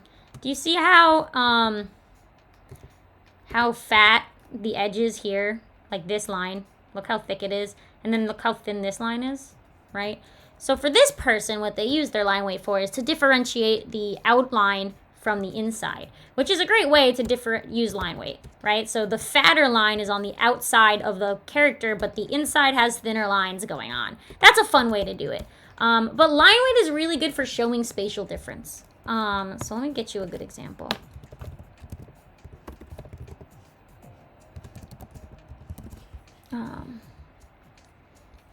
Because it can also show depth. I use pen pressure, so like, basically the harder you press, the fatter your line gets. So as I draw, the line will change its weight, to add depth. Sure, here's a random drawing I found. So here's a girl. And the left one has no line weight, and the right one has line differentiation. So you can tell, like, it adds volume to the piece by having the outer edge being fatter, as well as tapering, where, like, the lines get smaller to, like, indicate that they continue. Tapering is really good at, like, giving the illusion that the line keeps going without you having to actually continue drawing the line. As well as something I like to do is, like, giving gaps and stuff. Oh, you've seen this picture before? That's funny. I just Googled line weight. But oh, here's another one. Like, things that are closer will be thicker, while things farther away will be thinner. It's another great way to do line weight. And it's really good to show motion and stuff like that. So line weight is honestly will help your line art a lot. How you go about it is really up to you, but like, it really will help if you add it to your piece. So I always suggest pen pressure, making sure you have pen pressure turned on whatever program you're using. That way you can have this tapering, you can have the thickness, and you don't have to sit there and change the size of your brush every single time that you want to make it bigger or smaller. You just press harder. If you press harder, the line gets fatter. That's all you gotta do. Like this. I start tiny, and then I get fat, and then I get small again. Right? And I just had one brush the whole time, and it changes the harder you press, basically.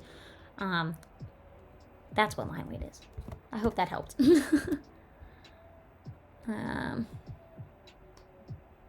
Okay.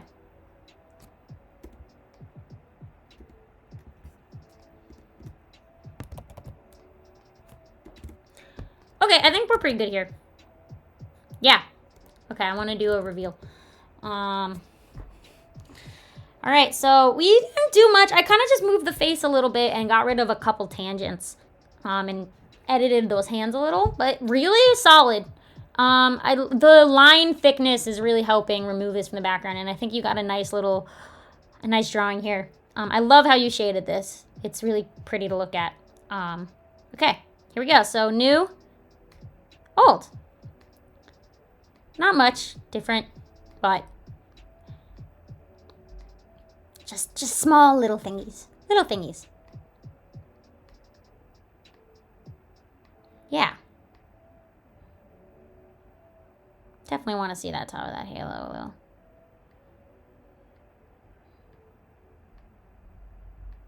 Okay. I know the changes are really, really different.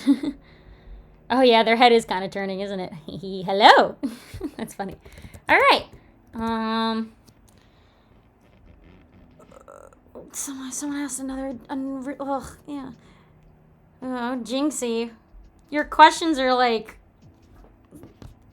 They sound very TikTok. I'm sorry in advance. A lot of your questions have been like chronically TikTok user questions. People saying that if you're younger than 10, your art can't be good, and if you're older than 20, your art has to be really good. That's so stupid. Do people really say that? Is that a thing people think? What about people who are between the ages 10 and 20? What about that? Like, what about that? Do they what? Huh? Do they not count? What are they? Enigmas? That's so stupid. That's such a stupid question. I have a student who's 13 and she draws. You know what? Will she kill me if I tell you I showed you her art? I have her Instagram. Let me show you my 13-year-old student's art. Because, she impresses me. And I only recently learned that she is 13. Very recently. I totally was under the assumption she was at least 15. And then she said her age to me the other day, and I was very confused. Because her art is gorgeous. Let me find it. Where's her Instagram? No. Hold on. I don't remember what her username is, so I'm just kind of scrolling through my mutuals.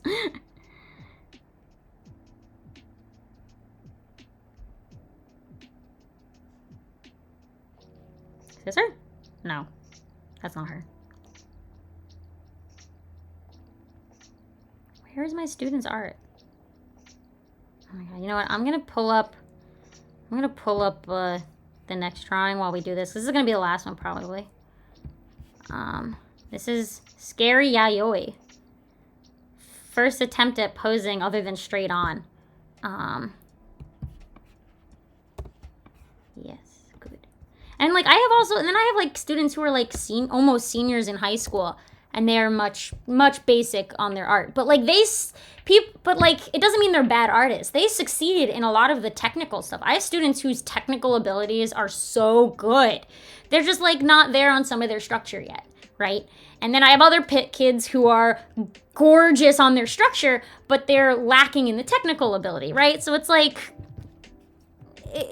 it's all relative. Like there's no end to your art education. You're gonna be like 90 and 1 foot in the grave, and you're gonna be continually improving. You know, my boss said the other day, she was like I don't care. We were talking about like figure drawing, and she's like, I don't care if you've done 20. I don't care if you've done 1 figure drawing session or you've done 200 figure drawing sessions. There's never enough figure drawing sessions that you can do to get good at it. You can be doing thousands and thousands of figure drawing sessions and you can still not be good at it. Like you can it doesn't matter. Like even there's always something to improve upon. Always. There is no end basically. And I think it's stupid that people think that you have to suddenly just stop progressing at some point. And it's like, that's it. You're done. Like, that's dumb. Also, I can't find her. Sort by latest. Oh, I can do that? I'm stupid. I can sort by latest. I know she's in here.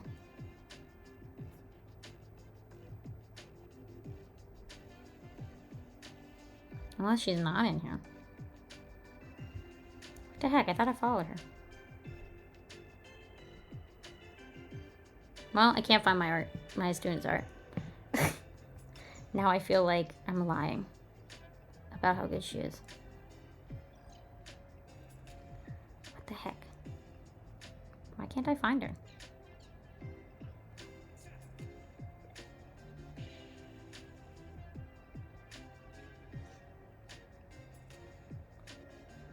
Yeah, well, I lost her. That's okay. I don't know what her username is. That's okay. Anyway, let's talk about this drawing. I hope that made sense. Yeah. We're gonna move on. I got really distracted trying to find my student's art, but I don't know what her username is. It's bothering me.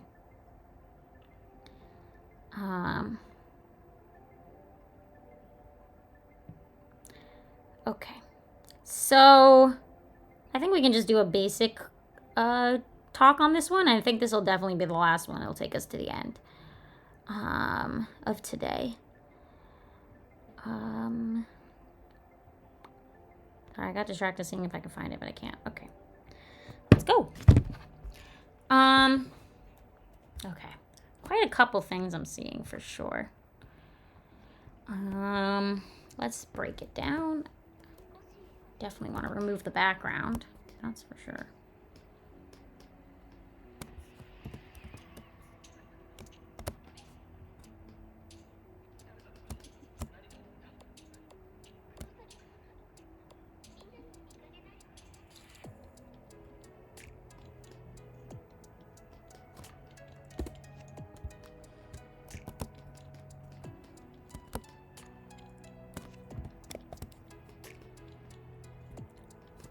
The background removing.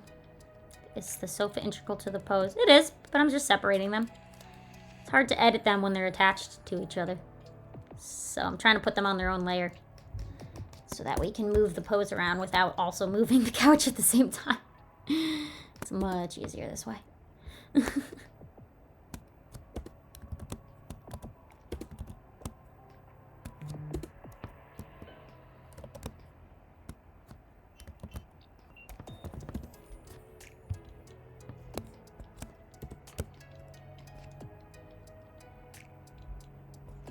Ooh, there are some tangents for sure. I think once we start moving things, those will go away. Oh. I forgot this. Okay, there we go. They've been separated. Let me add the couch in. Oh, we got a brush. Okay, cool. I can add my pencil brush for this bad boy. I love pencil.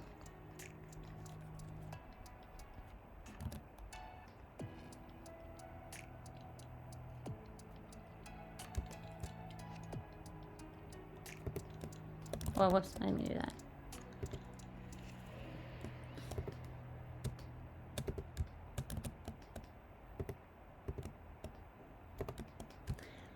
Alrighty. I just want to fill this out.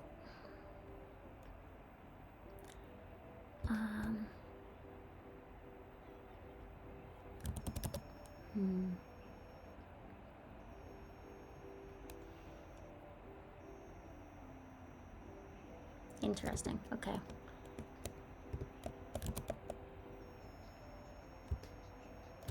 I'm gonna do OC crits probably next week.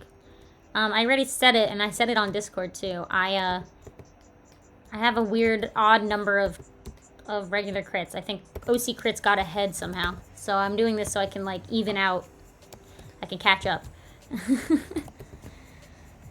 Because OC crits got ahead somehow. I don't know how that happened. I got out of order. Okay. Oh, the ground. Forgot about that.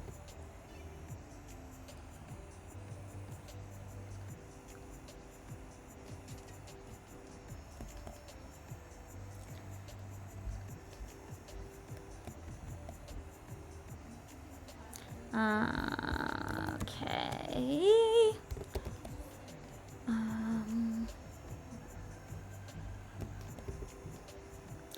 Who's drawing? Their name is Scary Yayoi. Yayo? I don't know how to say that. Yayoi? Yayo, I don't know. Something like that. Scary. Let's call him Scary.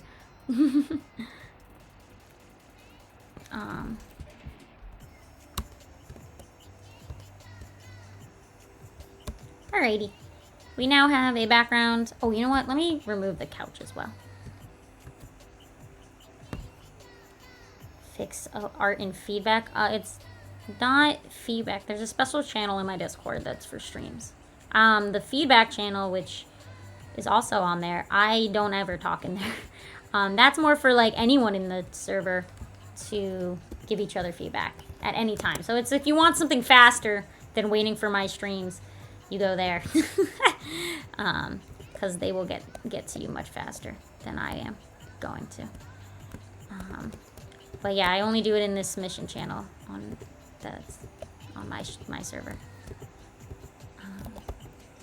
But it's closed right now, so sorry. Okay, we've been separate. Great. Every piece has been separated. Okay.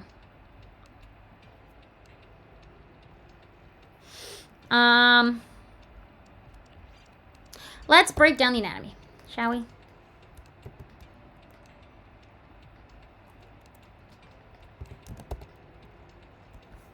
So, head, interesting. Yeah, we gotta move that ear a little, I think. Long. Okay. It doesn't really look like they're sitting, does it, guys? Right? It feels like it feels like they're pushing down with their hand on the couch and pushing themselves up. Do you guys see what I mean? How like their butt isn't actually on the couch. Instead, it looks like all the pressure is on that hand that's on the couch, and it's pushing their body off of it, which is odd. So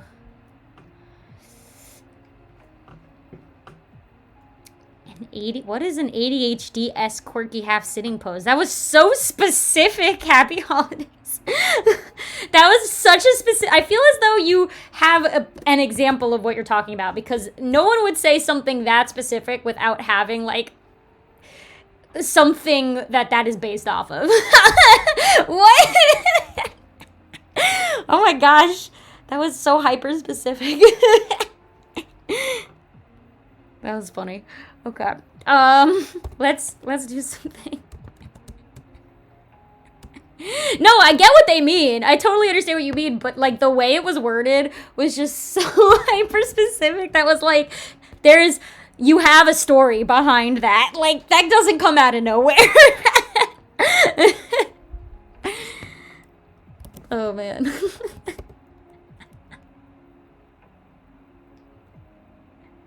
Alrighty. The story is you have I mean, that's a valid story. Hey, listen. Okay, so they're kind of turned this way, right? So let me make sure that their body faces that way.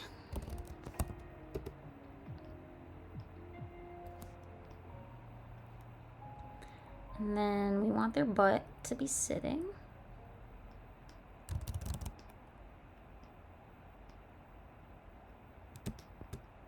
So we gotta bring their legs out. That's the trick.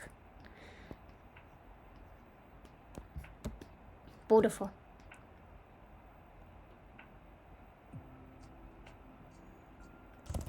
And then it feels weird that their arm isn't actually on the armrest. Does anybody else find it weird that they're just holding their hand up when the armrest is right there for them to use? Like, just put the arm a little down. Like, that's way more comfortable, right? Maybe just me? I don't know. I feel like we got very obvious armrest usage ready to be used. Okay.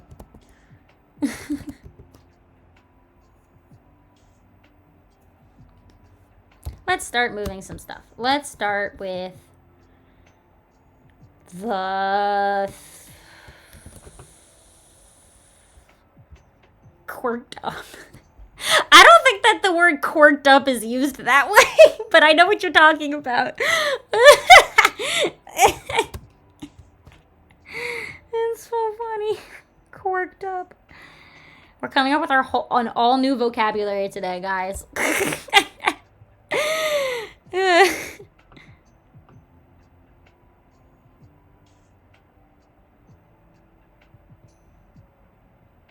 I've only ever heard that term being used for, like, quirked up white boy. Like that meme. It's funny. Okay. Should we do the legs first? I feel like that's the most obvious.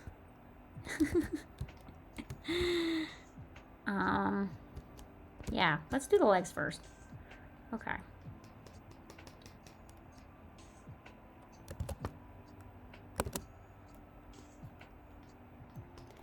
Honestly, I might copy the back leg and use that as the front leg too, because I think that would make sense.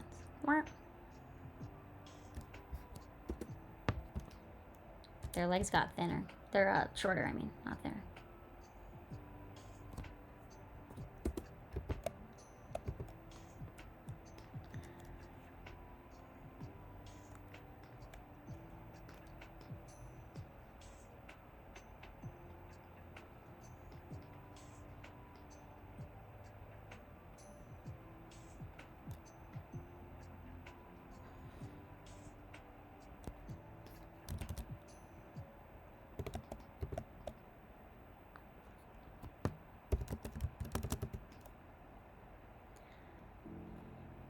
Ooh. 2 feet. Double leg. Okay, definitely gonna move them a little. So they're on the floor. Let's place them on the floor. Does that place them on the floor a little better? Yes, it does. However, I gotta remove the legs a little.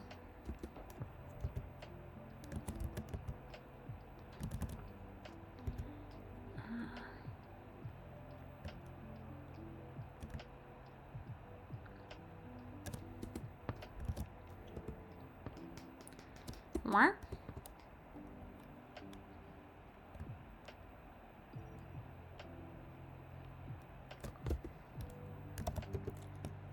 Okay.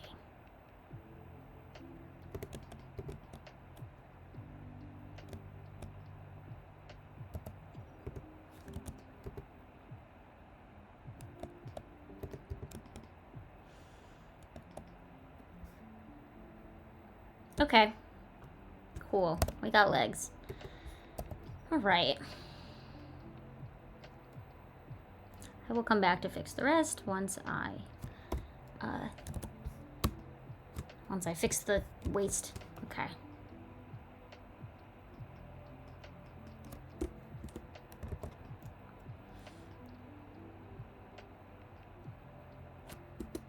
Bro, I gave them, they got a butt.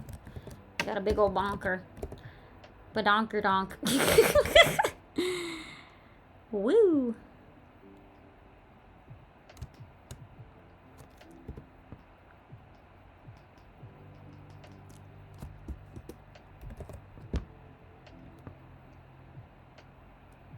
I like the lazy vibe. Let's see if we can keep that.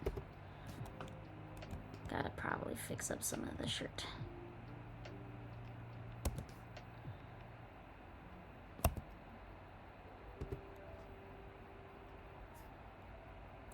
This arm. Okay. Already looks like it's turning. Better. Okay. We're getting there. We're getting there. All right, arm. Put it on. Yes. Beautiful. This is bothering me. Yay. Yes. That's pretty good, I think. Good enough, at least.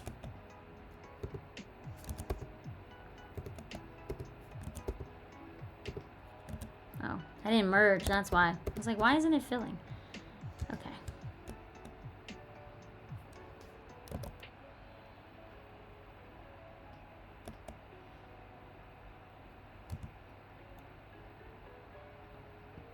Okay, I actually think this should be down to match the length of that short. Right?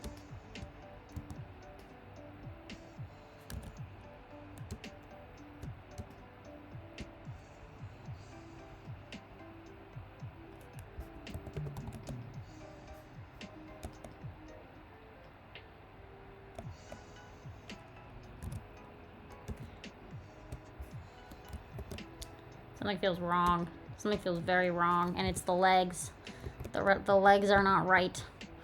Urgh. Pain and suffering.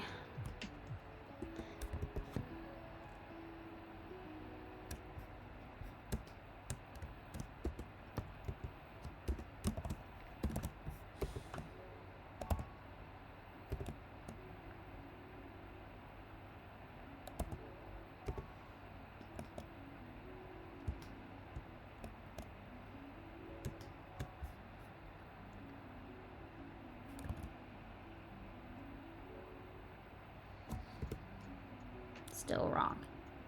Still wrong. Urgh.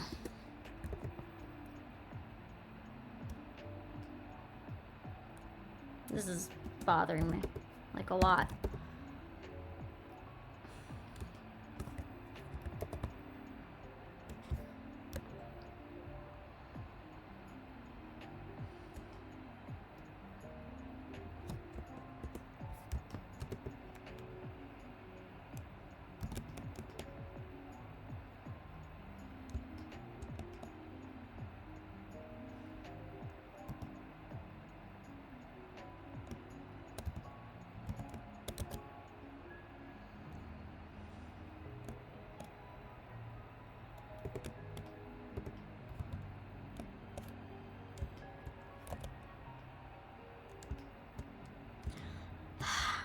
Still bothering me, but whatever at this point.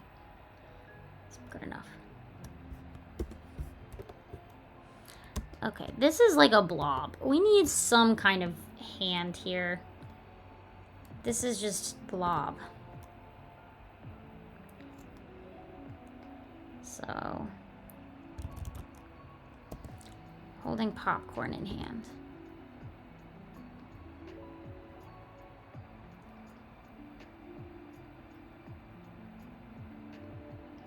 Popcorn.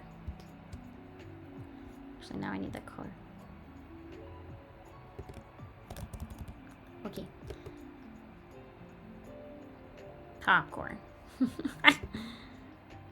That's a lot of popcorn. Gonna throw it in their mouth in one go. Okay.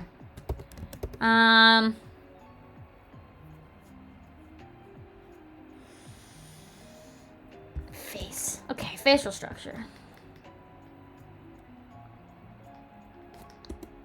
I think the head's a little too small for that size of the body. So let's make it a little bigger.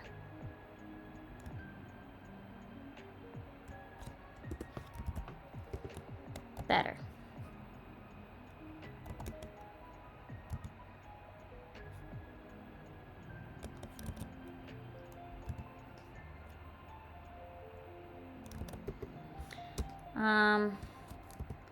This is off a little bit.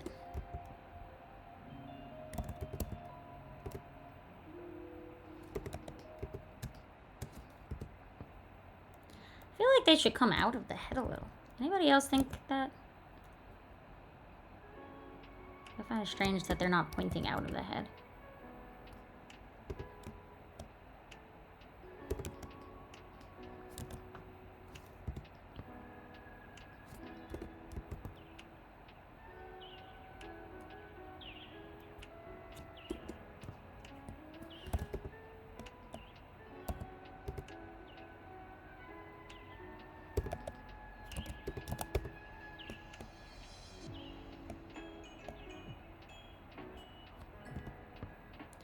That in the middle.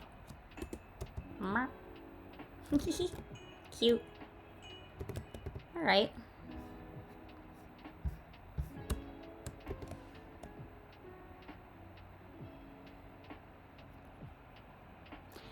Okay.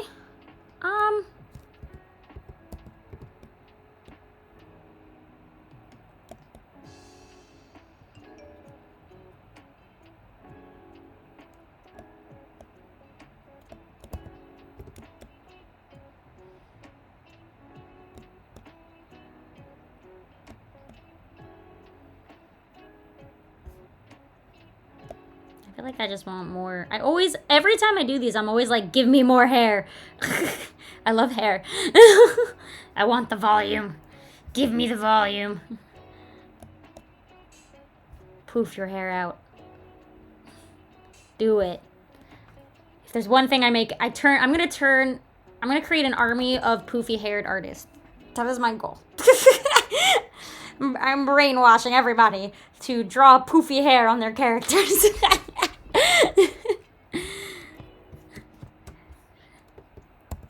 My poofy-haired army grows.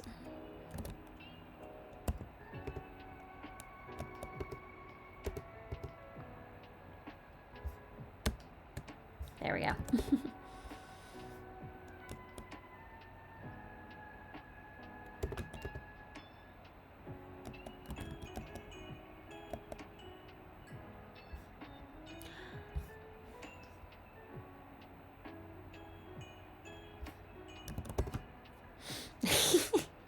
Good. Join the hair army. Soon we will all be drawing luscious locks on all of our everything we draw. Alright, that's a little better. Arms are still a bit funky, but that's okay. I'll take the funky arms for now.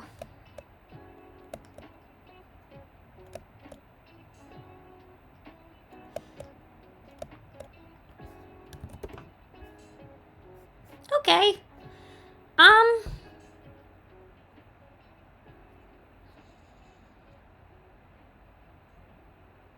You know, the couch is pretty good. So I think we're good there. The one thing I would love to see is because they got like a TV, they're probably watching something on TV, right?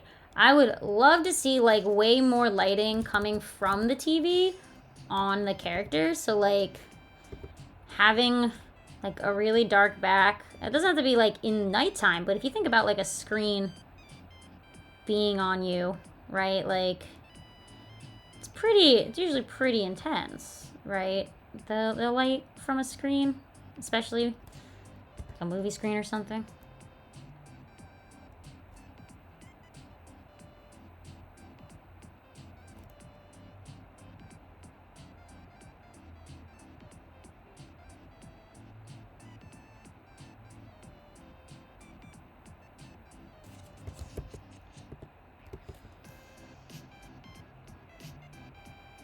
Yeah.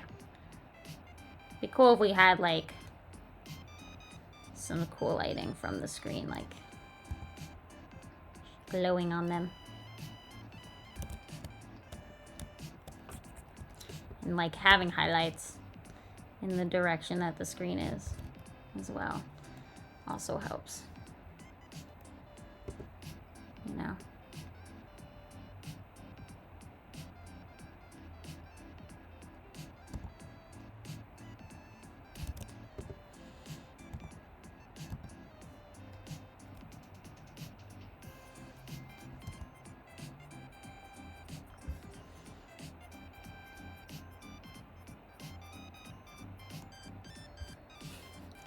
Glowy. Alright, and same here, like back couch, darker, you know.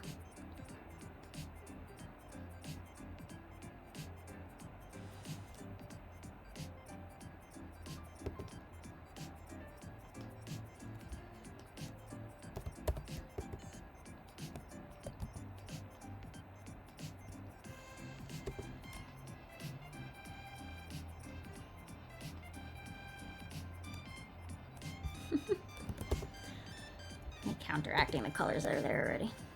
So I can get rid of them.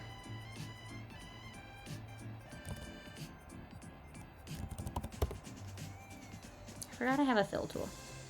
Like a fool.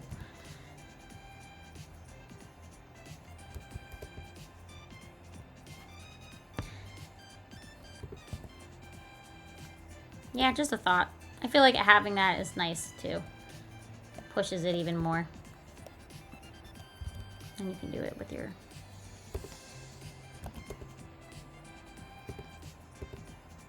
So rough.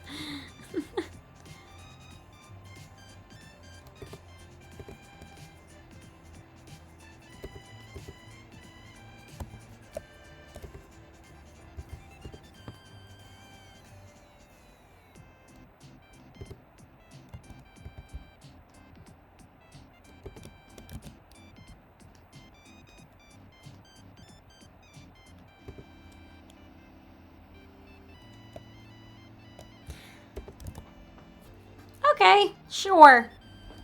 Very rough, but I'm gonna make it a little lighter. I don't know if it has to be that dark.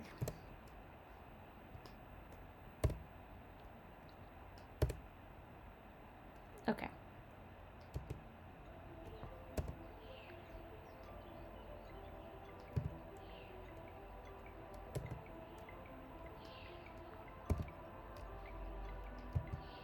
Okay. Yay! All right.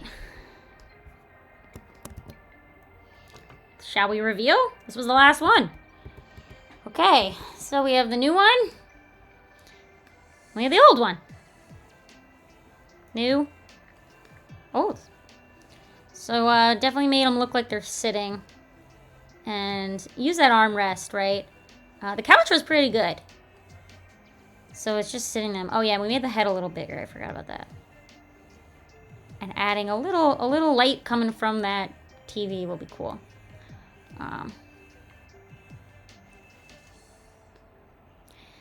Yay! That's it. All right, that was the last one. I'm gonna call it there, guys. All right, I hope this was good for everybody. I hope you guys have fun. We'll see you guys on Friday. I don't know what I'm gonna do on Friday yet, cause it's my whatever stream, and I don't have anything I'm working on currently, so I'm gonna have to make something new for stream. That'll probably be what happens. All right. Well, thanks for coming. I hope you guys had fun. I'll see you guys next time. Next critique stream is gonna be OCs for sure. I'm back on track now, so we can do that again. Otherwise, I hope you guys have a good rest of your day, and I'll see you guys in the next stream. Bye!